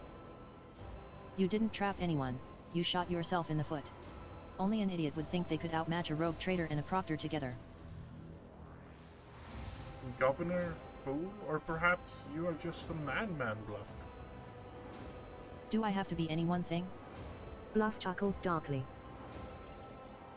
Bluff ignores the arbitrator, his gaze fixed on Maeve, more specifically, on the necklace on her chest. A lovely piece, isn't it? You see Solomon's hand signal out of the corner of your eye. Glato leaps but does not reach the fool. The psyker moves at the same time. A flash of light, and everything goes dark. You are surrounded by the smell of old rust. The darkness reluctantly retreats. The pain comes first, throbbing in your head, then the metallic taste in your mouth, and finally the feel of the hard floor, chafing your stinging cheek.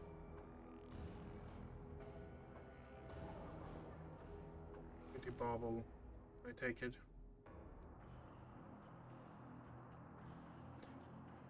Look around.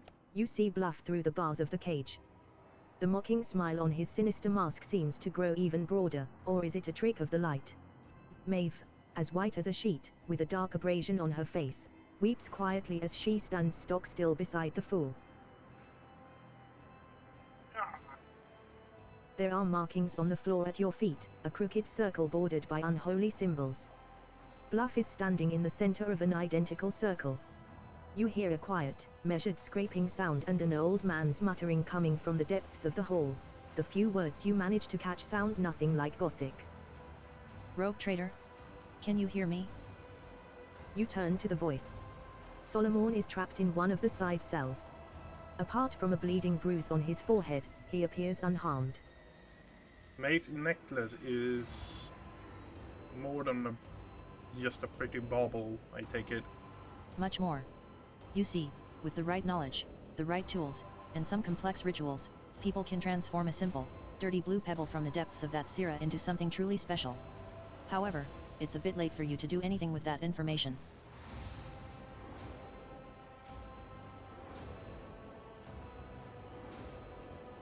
Solomon, are you alright? I'm fine. He looks away for a moment and then back at you. Under Bluff's unwavering gaze, he cannot communicate any more clearly. You look over to where Solomon indicated. Glato lies motionless in the middle of the room. Judging by the flickering lumens on his implants, the dog is still alive.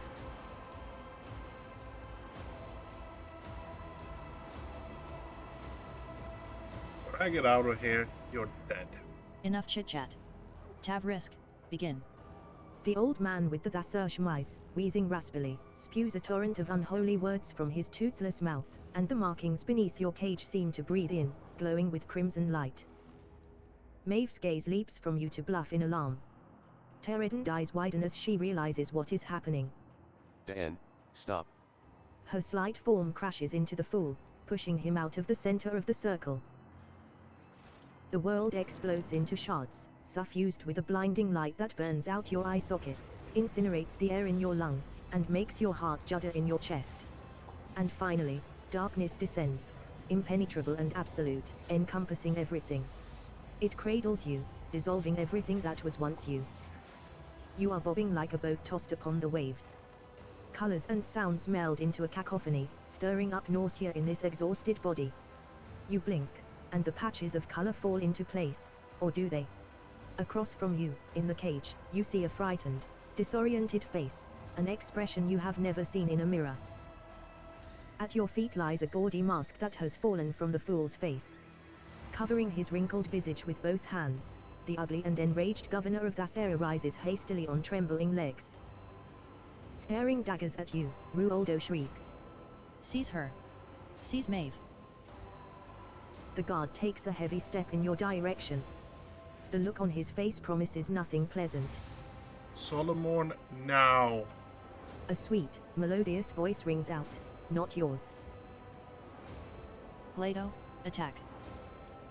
Your head swims, and through the haze you recognize the figure of a guard coming closer and closer with no sign of stopping. Your gaze sweeps over the room, searching for a way out, for a solution, until, somewhere at the periphery of your vision, you notice a streak of scarlet. It is the Cybermastiff's visors lighting up, giving you a chance to run.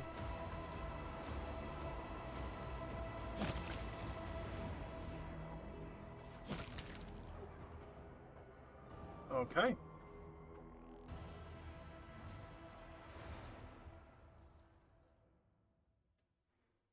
Your mind is a loose shard, cast out into nothing, screaming in the voices of thousands of lives. Are they your lives? Or do they belong to another? The blood cracks branch out, biting into every scrap of disjointed thought, ravaging, hungering to shatter what little of your own self remains. A cry gurgles in the depths, a plea to make the torment stop and let you dissolve in unconsciousness. But something has sunk its claws into you, keeping you in place, fusing you back together piece by piece. Methodically and tortuously, it continues to skewer the shreds of your identity onto the thread of existence in an attempt to outpace the all-consuming void. Your memories of the last several minutes are incoherent and painful. The flash of sorcery, the leap into the unknown, Solomon shouting something. He gave Glato an order, but what order was it? Any attempt you make to process what happened only pulls you deeper into unconsciousness. You are wrenched suddenly out of oblivion by a blunt, merciless bite. You try to breathe and hear your own ragged wheeze. Sight gradually returns to you, and an angry horse's head emerges from the mist. You are back. You are alive. Focus your gaze. Slowly, your eyes begin to put together a sordid image. Everything around you is brown and disgusting. Hay, wood, blood, dirt. Horse. The trapdoor you jumped down has led you to a stable. A stable is a place for peasants, not sovereigns.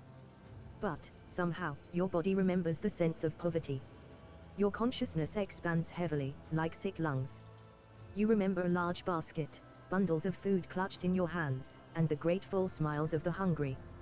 Feel your body. Your hand finds something on your chest, something so cold it burns your fingers. For a moment, you think that it is the real you, the shard of your will lost in the flow, but it turns out to be nothing more than a Thassera necklace.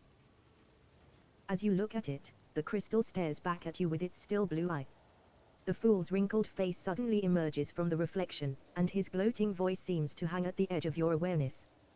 This body remembers pain and electrified air. Something bad. You try to shove the head away from you, but your hand veers off. Your palms feel nothing, because the skin on them is just some unwieldy meat cover forcibly pulled onto your frame. Your fingers curl up of their own accord. Shout. Your shout is as thin as a death cry and unbearably shrill. Still, it is just strong enough to make the creature stop trying to bite you and back off. Memories that are not your own tear into your mind, replacing your thoughts. It occurs to you that someone else used to scare all the monsters away, a big brother, so funny and always smiling. With some effort, you manage to force his gentle face out of your head. Your attempt at twisting your body around only ends in a racking pain shooting through your back. The most you can achieve is a lurch upward accompanied by a piercing crunch somewhere in the spine. Face to your feet. You sway, as if from sickness, all your limbs feeling impossibly fragile. Scrawny legs, frail arms. These do not belong to you. This is a costume, and it is not yours. It does not fit your status, it is the wrong size, and it still carries greasy traces of its former owner inside. You are overcome with the urge to tear off your flesh and throw it away like a worn glove. Your iron will immediately rejects the shameful weakness, and you give yourself an order, to steady yourself and to probe the memories of the previous owner of this body. To complete the picture, you have no choice but to look into a nearby water trough at your reflection. You see familiar features. Some unnatural force has dragged you out of your body and into that of Maeve, Ruoldo's lady-in-waiting. Now that you have spent some time in this stable, you feel a little more accustomed to your new limbs. But where is your own mortal shell?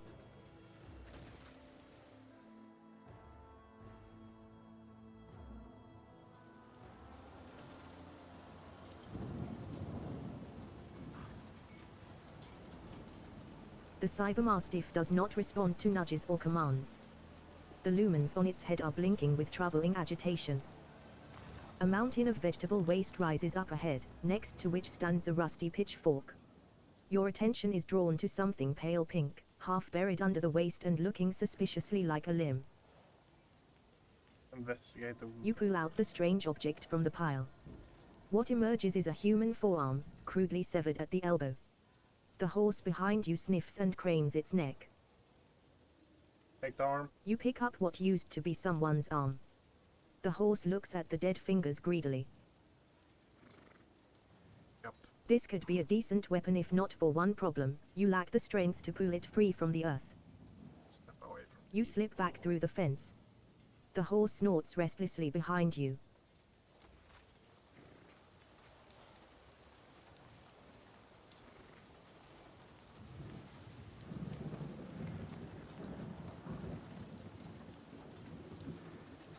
The creature that dragged you out of unconsciousness turns out to be a muddy brown horse.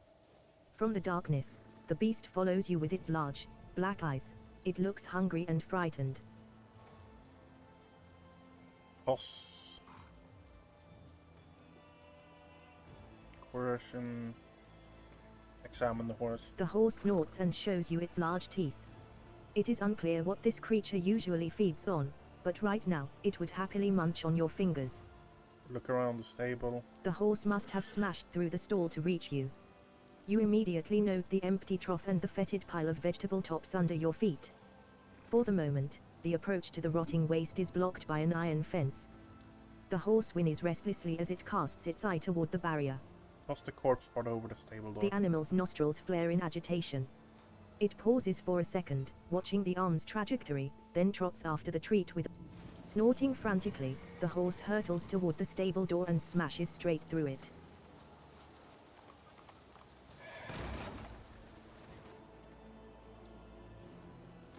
The sight of the stable hand standing in the doorway portends nothing good for you.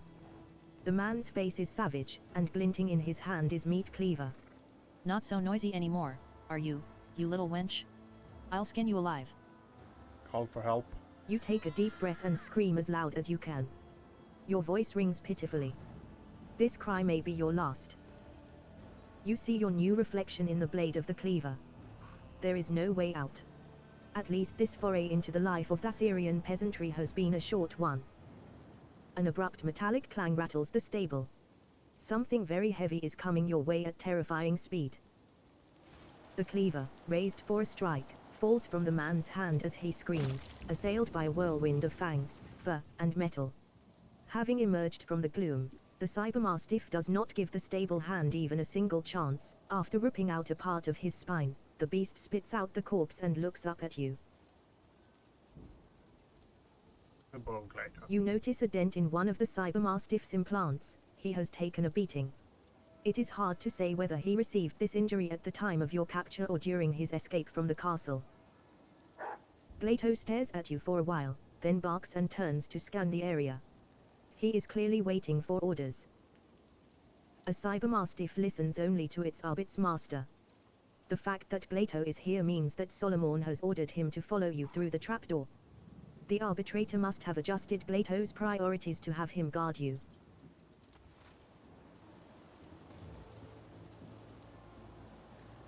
Let's have a look here.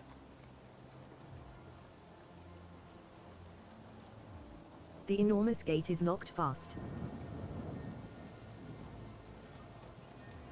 Not interact with the horse again. There's a cutthroat up here I saw before.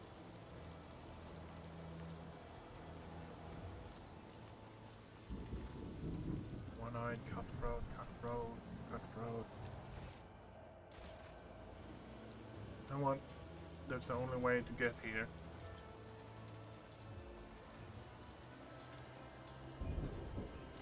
The local inhabitants coming down the slope look hostile in the extreme. The vilest of them is missing an eye, but he makes sure to keep his remaining one fixed on you. Hey, Poppet. Where'd you get that dress? You know, my bride-to-be would love to wear a dress like that on her wedding day. Would you lend it to her? The one-eyed bandit glances at your dirty yet expensive clothes.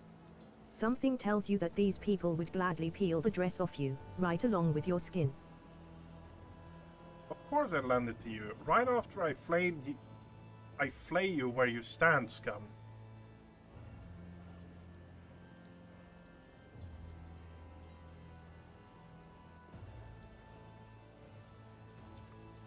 Aren't you that one-eyed fellow? Should I give Muggerf your regards? She's waiting. Let's go with that one.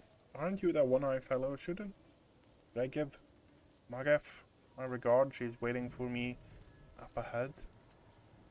No, fuck it. I'm skinning you alive. Something in your gaze causes the bandits' smiles to disappear. One of them whispers something to the leader. The one-eyed man clicks his tongue to mask his trepidation. Crickshit, off with you. Putting down the mad makes more of a mess than it's worth.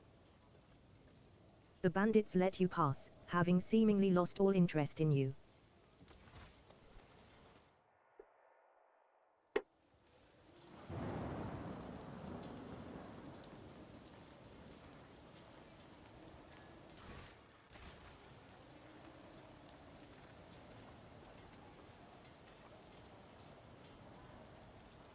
Look who's come down to join us. Got tired of never being hungry, did you? My hands are going numb. Maybe today, I'll get a quarter ration at least? Ha. Right.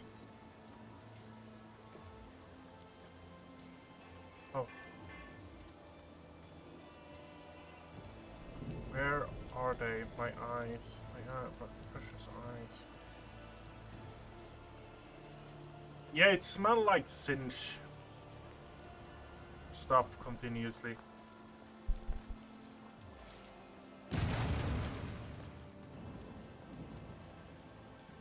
Whap your powdered face, you stupid girl. What fell someone's head? Spent the whole day hooking that thing out. Now we gotta do it all over again. Get out of here before we break. Okay.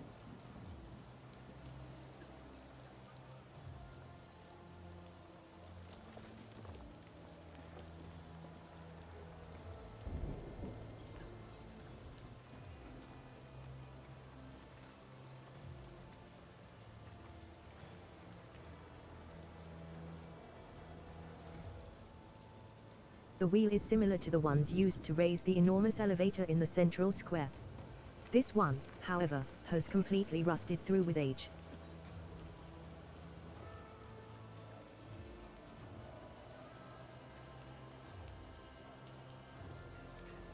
Servants.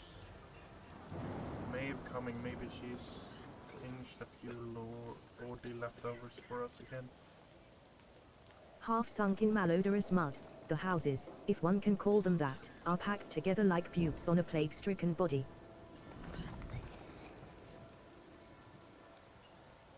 Got any food? No? Then keep walking.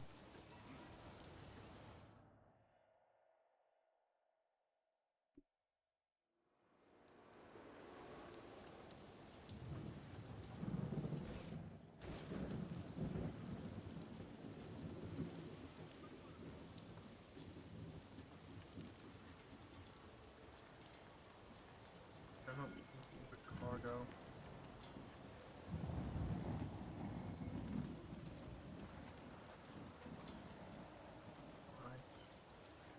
I feel sorry for the common sods. But if I step in to help, I'll get kicked out into the slums with them.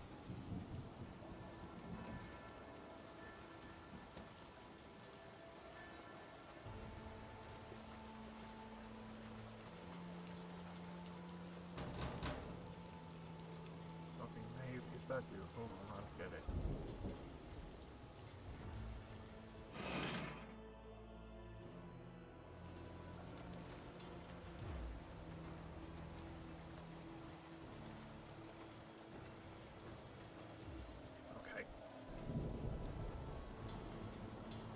So as I suspected, Maeve is actually a likable character for most of these. Several commoners are talking in a loud whisper, taking no notice of you. A balding man with a bowl cut is gesturing energetically, his back turned toward you. Never thought a thing like this would happen in my time. A new celestial lord has paid us a visit. They say he descended from the sky on a great bird of iron, then stepped out of its belly clad in golden armor. Any who saw him were blinded by the splendor. That's his anointed for you. Rubbish. I've heard that tale before, and only an idiot would believe it. He's a nobleman like any other, just a more important one.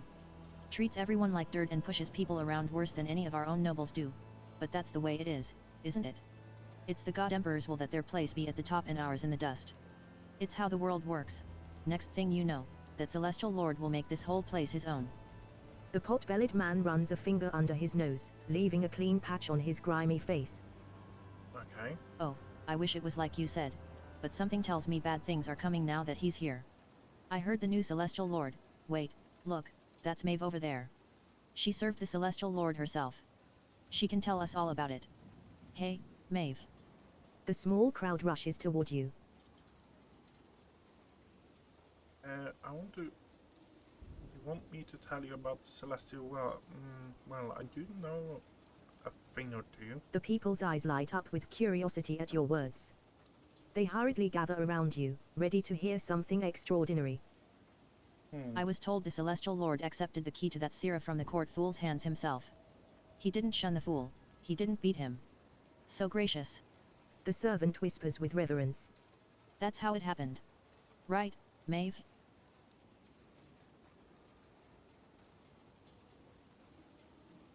what was it? You people feasted on gossip, but I'm telling you, the Celestial Lord has never dirtied his hand with his worldly affair. He's above all such. Well, almost. The governor's gift wasn't to his liking. Ronaldo was punished severely for it, but now every time the Celestial Lord so much as you looks at him, he quivers, his teeth clatter so badly. You could use his jaw as a hammer. Finally, someone of our rich folk are afraid of. The people exchange whispers, nodding vigorously at each other. Every now and then, you catch a rapt glance in your direction. I told you. He's not just any celestial lord, but one of the God Emperor's anointed. A benefactor. The servant elbows the others, bidding them be silent. Be quiet, will you? Let Maeve speak. The servant gestures at the others to come closer and says in a conspiratorial whisper. The celestial lord is a monster. You didn't listen to me, but I'll prove it, and Maeve will confirm it. Heard about the mutant disaster? Well, they started looking for the culprits. They found 2 so-called suspects, and the celestial lord just had them both thrown into a furnace for his amusement. Am I right, Maeve? The Celestial Lord never forgave the man for his misstep. He and his family brought before him and tortured him in length. He laughed. Just twisted the story every which way. If you only looked into the Celestial Lord's eyes, you'd realize how full of light he is. Whenever he orders something done, you can feel it at your heart. It's the God Emperor talking to you.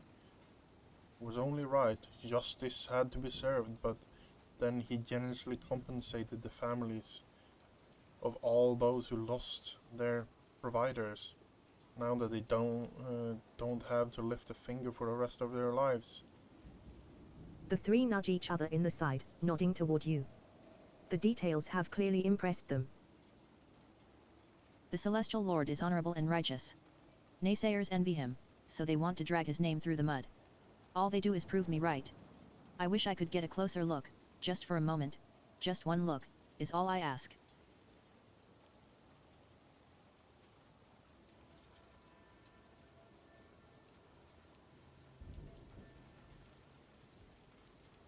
Okay, we're doing this, and then we're calling it.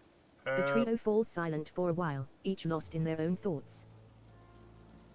Maeve, you got closer to him than anyone else here. How did he treat you? Yeah, Maeve, tell us. What's it like to be around one of the God Emperor's anointed? If it'd been me there, I know I couldn't have said a word in his presence. You never know what to expect from someone of such rank. For all you know, you say the wrong thing, and he has your tongue ripped out, roasted, and served to you on a plate. What's that look for? Celestial Lord It's happened before. I wouldn't lie. Celestial Lord was amicable and kind to me. Yep. The commoners mumble something, their disbelief clear on their faces. Just a quick glance. Just to walk on the same ground he stepped on. If we had rulers like that, we could all breathe more freely. Why can't they make mercy their new custom, instead of wearing those sewed-on faces? Oh, have you heard about Lord Grimley's new wife? The pot-bellied servant has the other 2's attention now. They lean closer, losing interest in the previous topic, and you can no longer hear a word they are saying. It would appear the trio has forgotten about you completely. Okay.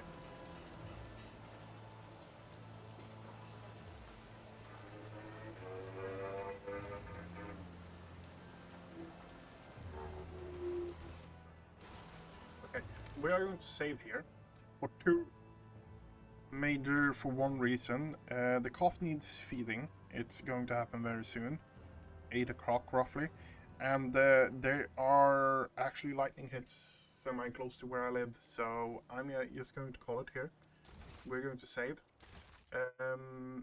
I might be back later tonight and continuing this. We will see. You know what?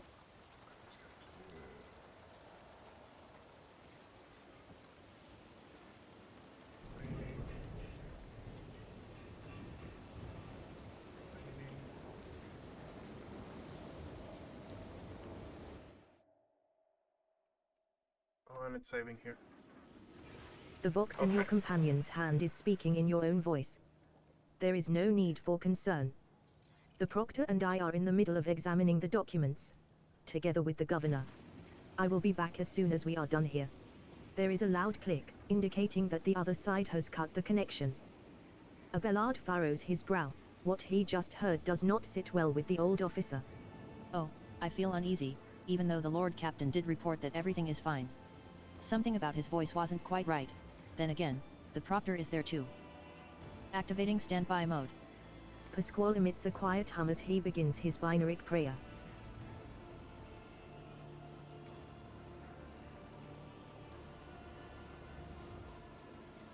Every moment spent away from the Daemon is another defeat for me. As soon as you approach, everyone's attention shifts to you.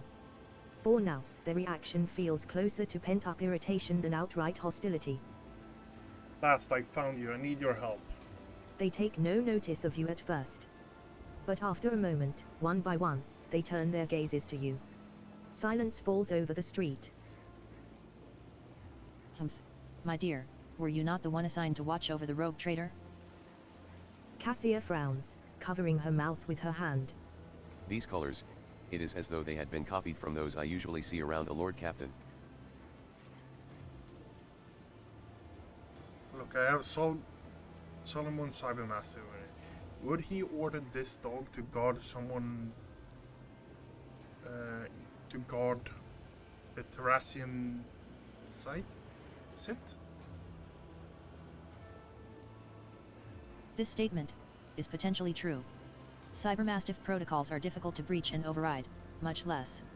Pasquale casts a gloomy look at his surroundings. In a primitive culture such as this. If anything could cause Solomon to be parted from his faithful dog, it would be a threat to the Lord Captain. We need to get upstairs. Trust me on this. You will find a rogue trader at the top. Tell the shuttle pilot to take us there. He won't listen to me. I have fallen victim for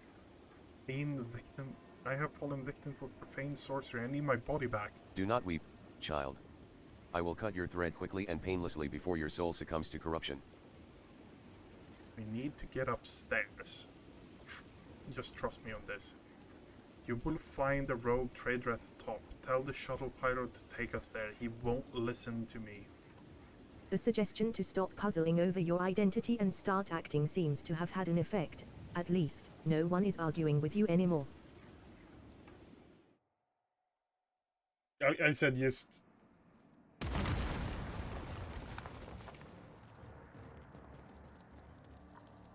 When the dust clears, you see the familiar hall. The fool is fearfully hunched close to the cage in which you, or rather your body, is sitting. Your face is awash with tears, your lip is split, and a vox lies next to you.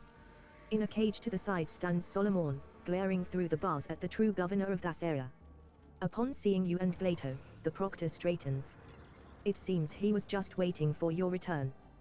Without taking his intent gaze from you, he gives you a slow nod. He is ready to fight. But how did you? The elevator. Damn it, why did you have to make all this commotion? Why couldn't you just sit in a cage, out of the way, and wait for the ritual to be completed? The fool looks back at the altar. Tavrisk, move. The psyker's cracked skin seems ready to crumble to dust, but his Thassera eyes burn with an otherworldly fire. The ritual is nearly complete, my lord. The altar of change is ready to irrevocably switch the threads of fate. Hey, Psyker, return me to my body at once and I will grant you an easy death. Without removing his hands from the stone in front of him, the heavily augmented old man turns around to look at you, an expression of utter amazement spreading across his face. But why? Why would I negotiate with a corpse to be? You are the past, and the governor and I are bound for the future. There is truth in his words. It is senseless to negotiate with a corpse to be. Kibella runs her fingers along the edge of her blade with a slow, almost caressing motion. Ah. Cassia flinches and shields her eyes with her hand. The deathly light of Thassertium, it is all around him, permeating his soul, melding into his color, his essence. You've stolen something from me, Goldo. I have come to reclaim it. The fool mockingly sticks out his chin. And how, may I ask, do you intend to do that? Only Tavrisk and myself know how the ritual works. Certainly, he is the only one who can perform it. And it just so happens that we don't feel much inclined to cooperate. Your tongue is a quite superfluous part of your body, Vilruel. Worry not, this flaw is easy to correct. The court fool snaps his fingers, and the guards ready their weapons. In the tense silence that follows, every sound, every movement can be clearly heard. And then, the metal of the cage emits a piteous creak as Solomon slams his entire weight against the bars. You struggle to open your eyes. After the world has once again taken shape, you realize that you are staring at your own palms, from your own eye sockets. You move a hand, and each muscle responds gratefully, filling with warmth. The others watch you with a mixture of hope and dismay.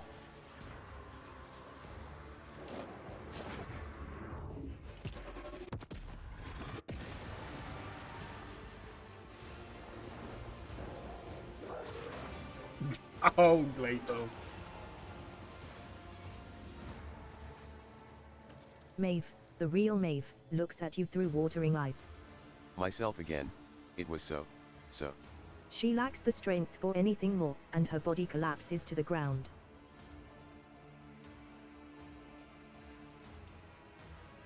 Governor Roldo, for your crimes of stealing my body from me, practicing heresy, and all-around monstrosity, monstrousness, you are hereby sentenced to death. Attack. How dare you order anyone around in my own palace? Tavrisk, do it. My lord's destinies are already set in stone. As long as I live, you cannot destroy them. Blood-red sickle of the moon. Will you grant me one last boon? Shadow whispered, fair and true. Death is coming after you.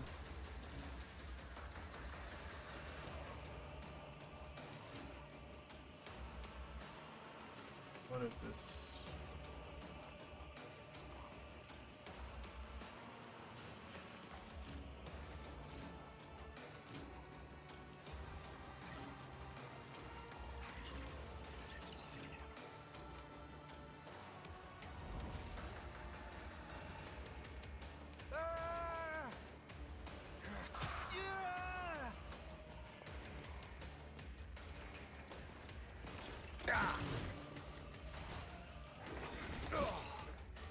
I've suffered. Ouch, ouch.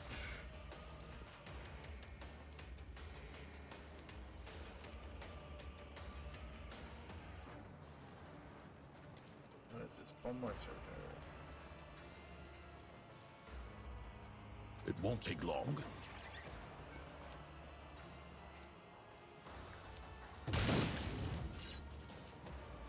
The order is clear. We've got a job to do, Glato.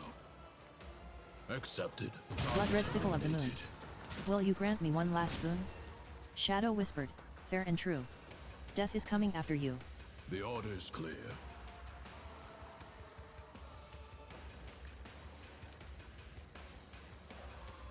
Blood-red sickle of the moon. Will you grant me one last boon? Shadow whispered, fair and true. Death is coming after you. You cannot hurt me. What a pity. I guess fate is not on your side.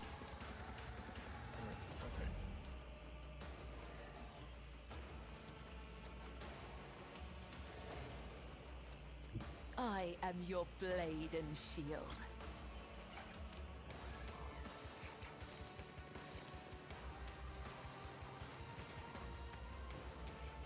As honor ordains.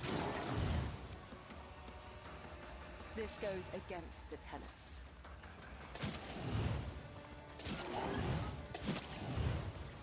I would that I could. The shadows will see it caught by the web. Death to non-believers!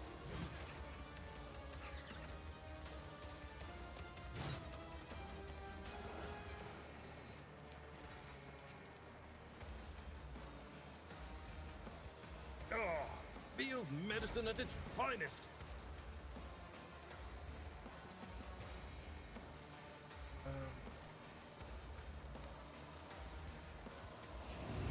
Victory is imminent. I will do my duty.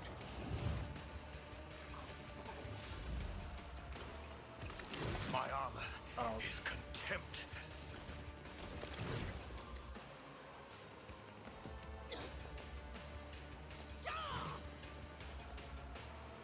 Out of my way! See my Brace great yourself, works, Avalon. masters! The blood is spilt, yet the spirit endures. Oh.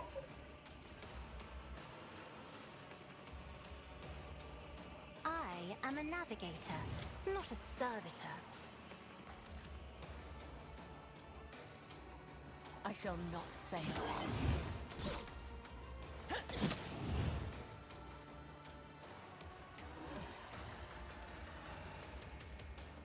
As honor or An death arbitrator would have brings persisted. me no pleasure.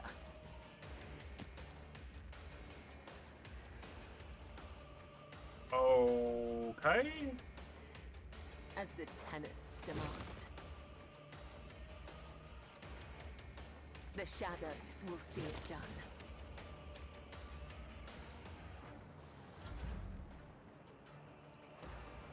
Isn't this a job for the Blood red serfs? sickle of the moon. Will you grant me one last boon? Shadow whispered, fair and true. Me? Death is coming after you. If you insist, Lord Captain.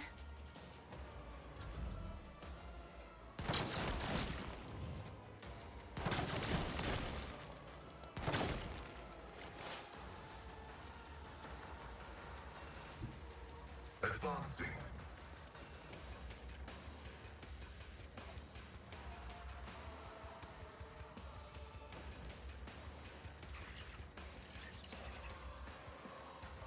Request approved. Running binary. Blood red sickle of the moon. Will you grant me one last boon? Shadow whispered, fair and true. Death is coming after you. You cannot hurt me. What a pity. I guess fate is not on your side.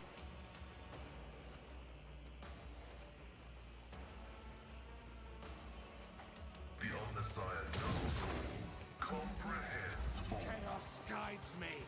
Emperor, protect me.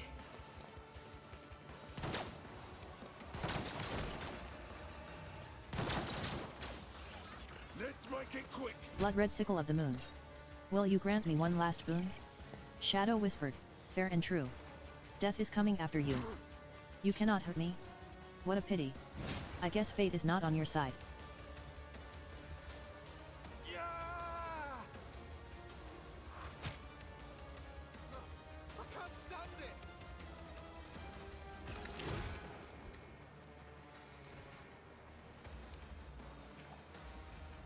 The guilty will fall. Hey.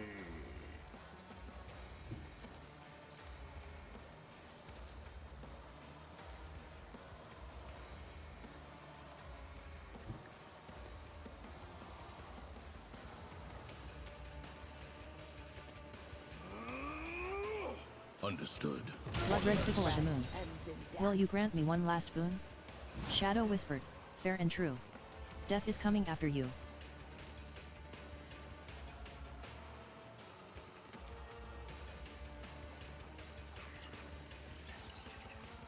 It won't take long. No heretic escapes punishment.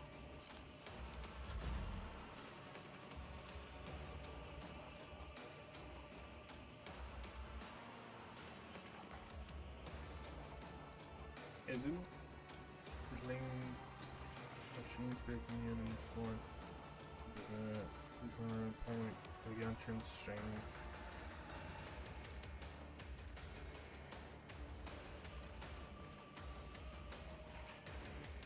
Immune phantom damage. If dodged cannot be pushed.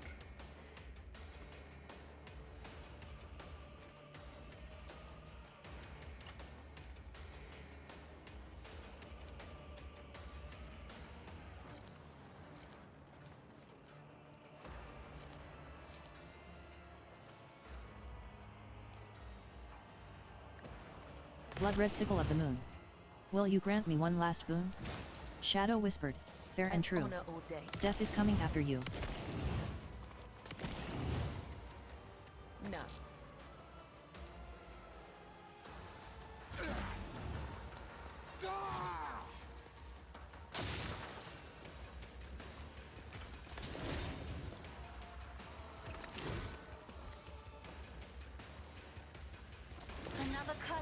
faded.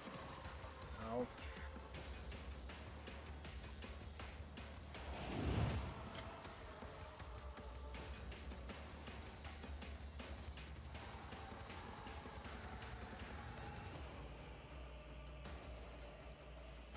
Isn't this a job for the serfs?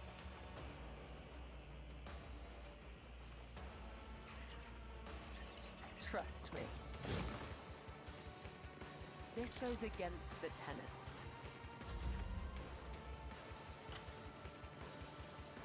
I'm not accustomed to being ordered around. Blood-red sickle of the moon. Will you grant me one last boon? Shadow whispered, fair and true. Death is coming after you. Isn't this a job for the serfs? Emperor, protect me! Suffering is part of the trial.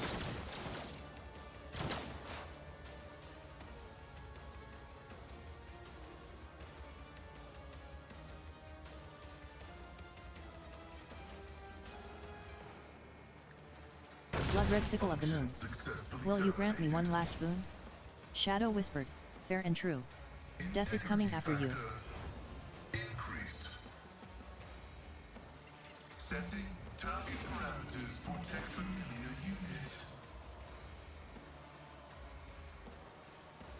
Okay, yeah.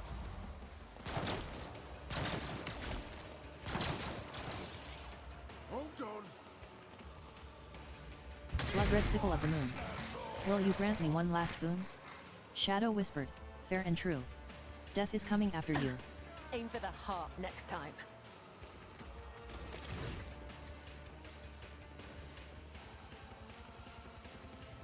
Moving into position. Clarify your order. Rejected.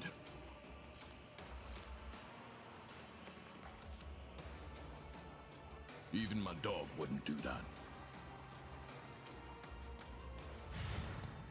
The order is clear.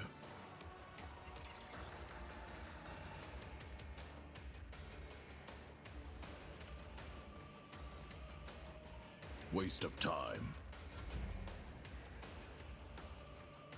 I shall not. I hate it when somebody breaks The my other playthings, side awaits. you know. And so, you will pay.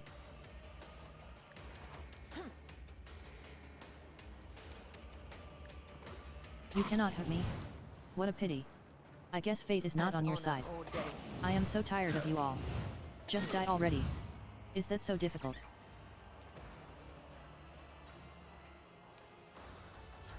I serve the ruinous powers! Emperor, protect me.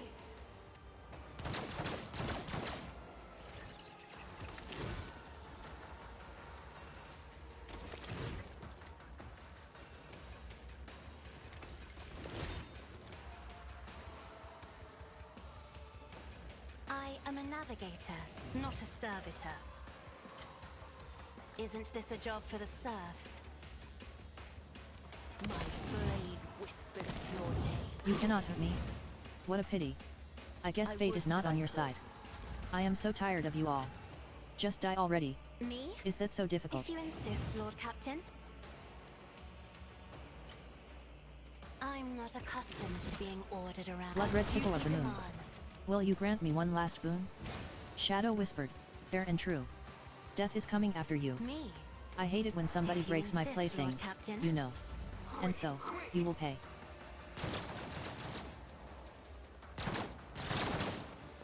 Emperor, protect me! Blood-red sickle of the moon. Will you grant me one last boon? Shadow whispered, fair and true. Death is coming after you. You cannot hurt me. What a pity. I guess fate is not on your side. I am Hold so the tired of you all. Just die already. Another Is that so scar of my difficult? collection. Blood-red sickle of the moon. Eliminated. Will you grant me one last boon? Shadow whispered, fair and true. Death is coming I'll after take you. it as a priority. The order is clear. It won't take long.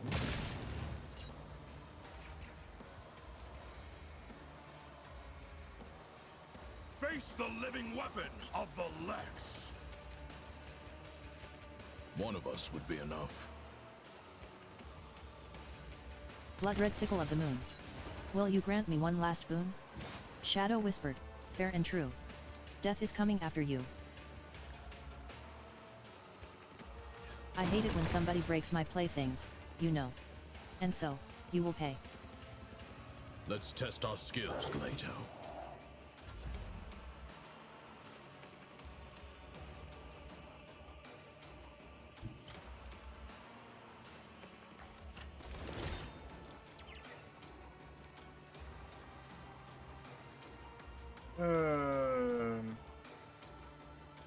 The shadows will see it done. Blood red sickle of the moon. Will you grant me one last boon? Shadow whispered, fair and true. As Death is coming after you. You cannot hurt me. What a pity. I guess fate is not on your side. I am so tired of you all. Trust me. Just die already. Is that so difficult?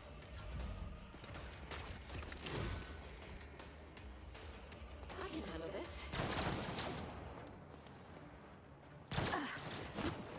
An offering of blood. He got shot by his own teammates. Okay.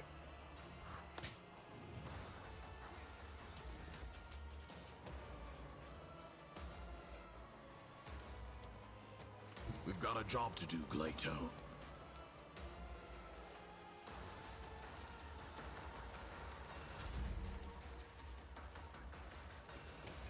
A dance of blades and shadows. I shall not fail. Let your soul be purged. Trust me. Let thy blade be drenched in blood, and thy blessing flow through my veins.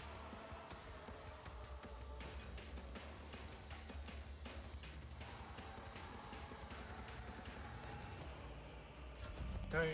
Don't touch me. There's a gap in our ranks. Emperor, protect me! The guilty will fall.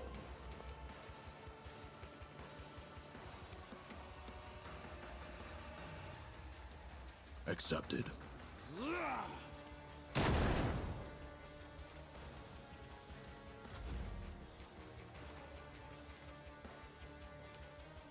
I will leave footprints of scarlet. The shadows will see it done. No, I cannot serve you in this way. Trust me. As the tenets demand.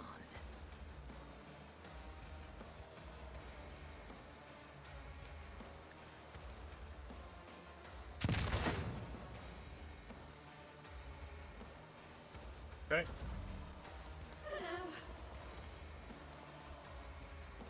I feel nothing. Cabella's a Fear fucking nothing. monster, that's what I'm getting at.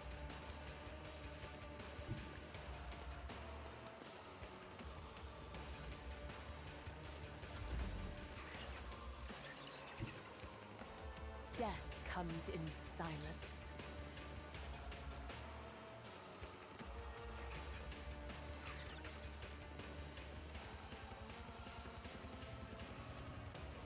Trust me. Emperor, protect me! I'll do what it takes.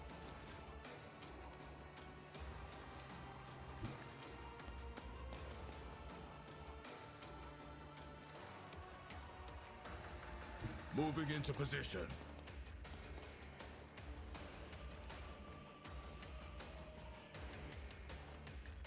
Executed.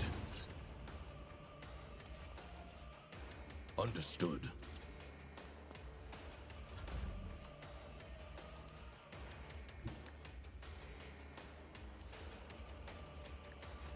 Caught by the web. The shadows. My blade whispers your name.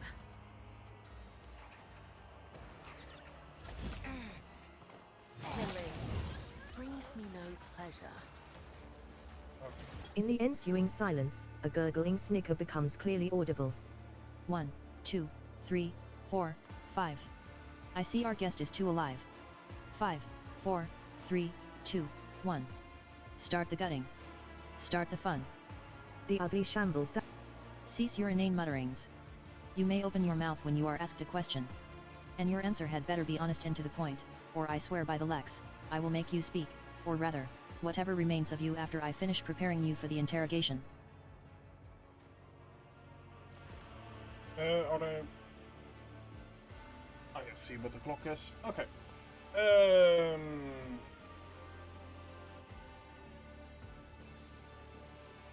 Are there any other victims of your ritual? That survived, no, and I didn't count the dead.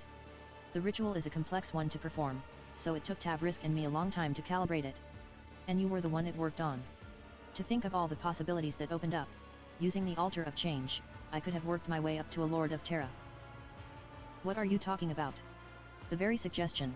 The Proctor's voice resounds with fury. His steely fingers dig into Glato's collar. You sick degenerate. As my father used to say, if you've come a long way, keep going. I'm a dead man as it is, so I might as well dream a little. What are its properties? This wretched little world held nothing worthy of attention, save for Thassertium. When I started having dreams about it, and about changing bodies, I thought I was going insane, and I shared this with my sculptor, the now late Tavrisk. He helped me to understand the essence of the mineral. Experiments and studies followed, mostly carried out by Tavrisk. I don't have his gift, but oh, the things I could do if I were a sorcerer. In the end, he realized Thassertium was a potent psi-focus. After 1,000 cursed attempts, and a combination of powers, energies, and sacrificial victims, Tavrisk managed to create his finest sculpture from it, the Altar of Change. A magnificent artifact, a door to eternity. No more limitations imposed by our mortal bodies. No ailments, no injuries. If your flesh is worn, just swap it for new flesh. Don't like your lot in life? Choose from 1,000 others. No longer just a dream, but its most perfect realization. Immortality in stone. What was your goal, Fernando? The plan was simple and elegant, that Thassera starts underpaying its tithe, the Arbits swallow the bait and send their messengers here. That's when I spring my trap, I change into the body of the arbitrator or proctor who lands here, pack up the altar, board the Arbits ship, and wave goodbye to this ball of dirt swinging in the void. A rogue trader would have been even better, but greed has a way of spoiling a good game of regicide. The plan has not changed, Vilrul Dug. The Undying One has whispered your name, and the execution of his will is not. Of course, this game involved one key piece. The embodiment of freedom of choice, my magnificent altar. So much accumulated potential from years of experimentation. It is damaged, but it still beckons, waiting to be used. Ruoldo looks you in the eye with a caustic smile. I advise you to keep it safe. Who knows how many thousands of lives it will claim if something happens to it, unleashing all that power? What's the point in the whole masquerade with the fake governor? A governor attracts too much attention, and I wanted my hands to stay untied. So, I offered my court fool a fair bargain. He would become me, ruling the planet, living the good life, getting whatever he wanted, while I would be out there, flying toward the stars. We traded faces, clothes, and lives. And because I had gotten the local nobles into the habit of sewing other people's mugs on their heads, the switch went unnoticed. But the switch was only the first part of the deal. Naturally, I didn't mention the second part, the removal of witnesses. If someone is going to turn against you the moment there's a knife at his beloved sister's throat, you can't afford to keep him alive. Ruoldo casts a hateful glance in Maeve's direction. I have learned all I need to know. You may execute the heretic, Solomon. Since you're done. Solomon points his weapon. Ruoldo, you have committed unthinkable heresy, and I refuse to acknowledge you as a human being or read your verdict as befitting a criminal. You are a stain on Thassera's history, and it is time to wipe you from it. Although he executes the governor quickly, you see a fleeting expression of absolute disgust, perhaps even hatred, pass over the proctor's face. Maeve opens her eyes and immediately jumps to her feet at the sight of the blooded corpse. She clenches her hands on her chest, and her eyes well up. He was not your brother, Maeve. The young woman nods meekly, and a single tear runs down her cheek. Her voice is hollow when she speaks. You're right. He was the one who doomed him. Found anything, Solomon? Yes, the data slate with the shipment chronicle that they spent so much time vainly searching for. According to the records, the tithe period is 1 Terran decade and the quota prescribed is 1,000 cargo units. The governor withheld 100 units from each of the 5 most recent shipments. That means this world has no actual difficulty regularly supplying its tribute. We can consider that matter settled. Deciding what to do with the Thassera is far more important. It is a resource we cannot afford to ignore. Solomon looks you straight in the eye. I propose destroying all the Thassera already mined, as well as its deposits. Allowing an abomination like that to exist is against the Lex. As for assessing the degree of Thassera's corruption and deciding its fate, the law prescribes leaving this to the judgment of the world's owners, that is, the Administratum. Dare I remind you, Lord Captain, that no one besides you has any knowledge of this mineral's properties? If it is left here, no one will find out. What a crafty way to paint me as a mindless henchman. Let me also remind you that I report directly to the Marshal, and my reports are thorough.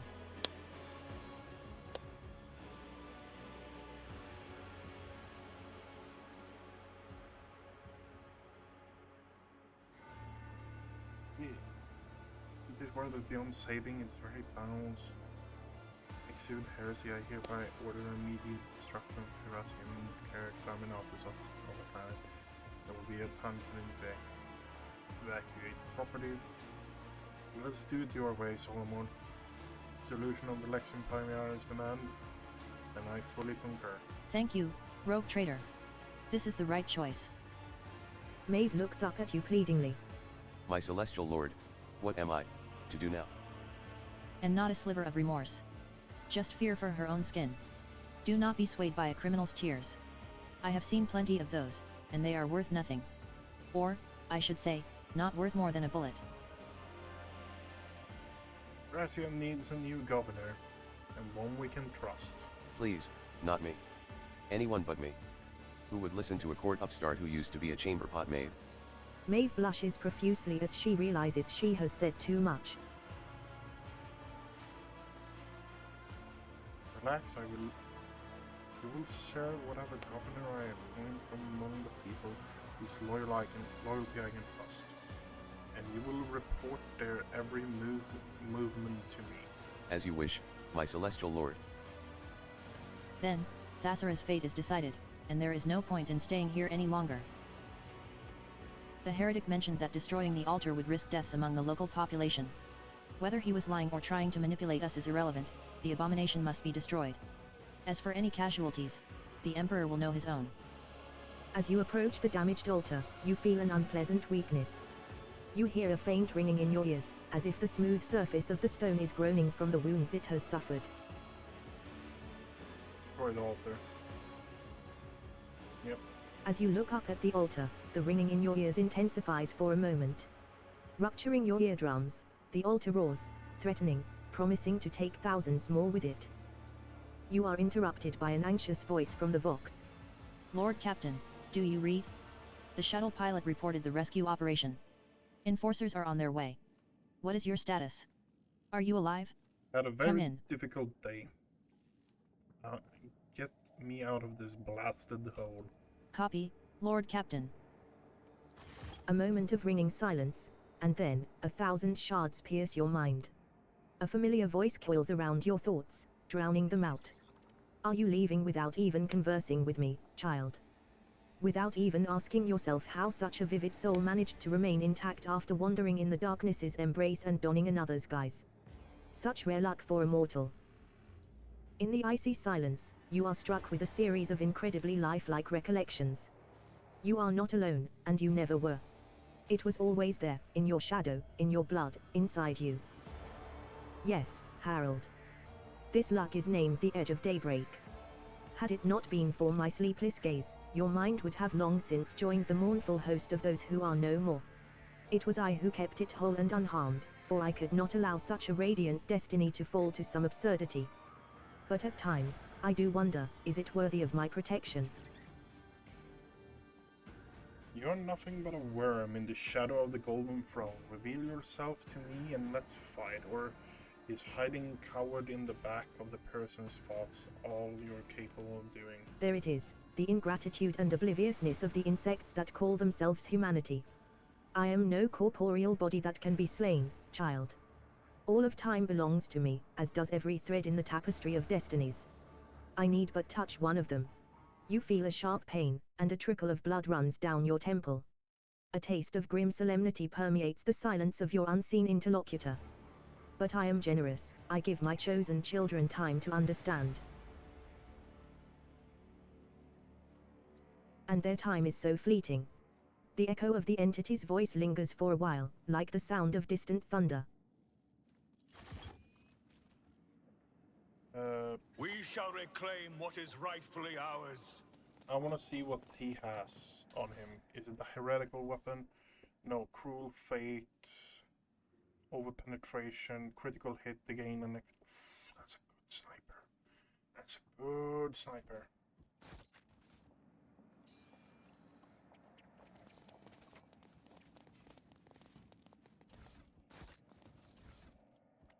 Okay, ton of people over here.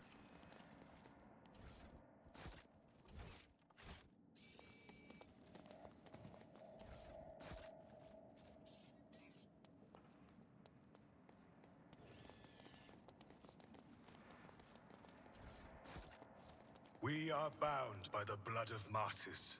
Okay, can we actually find some hidden items Over here? there! There we have. Goods. Nothing here.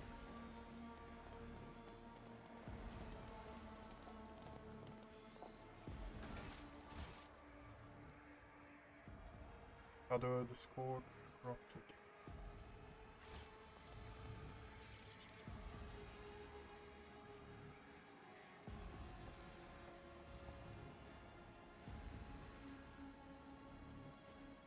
The clear lines of the heretical symbols elicit a vague desire to touch them.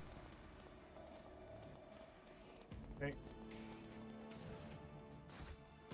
The divine watches over us.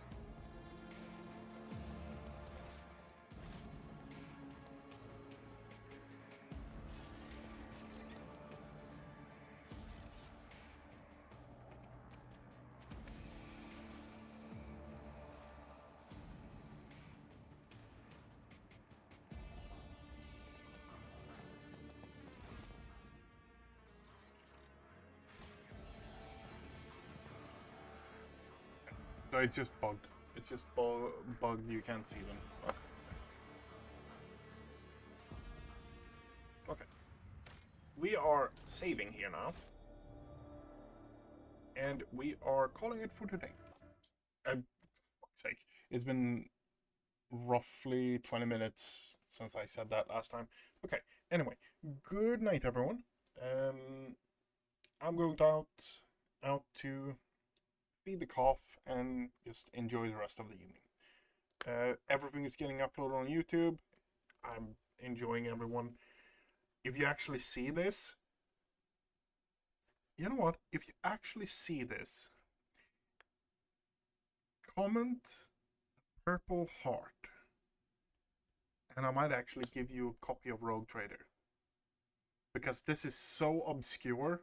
We're 2 and a 40 minutes in, and just comment that, and I might give one of the people who does that a copy of Rogue Trader. Good night.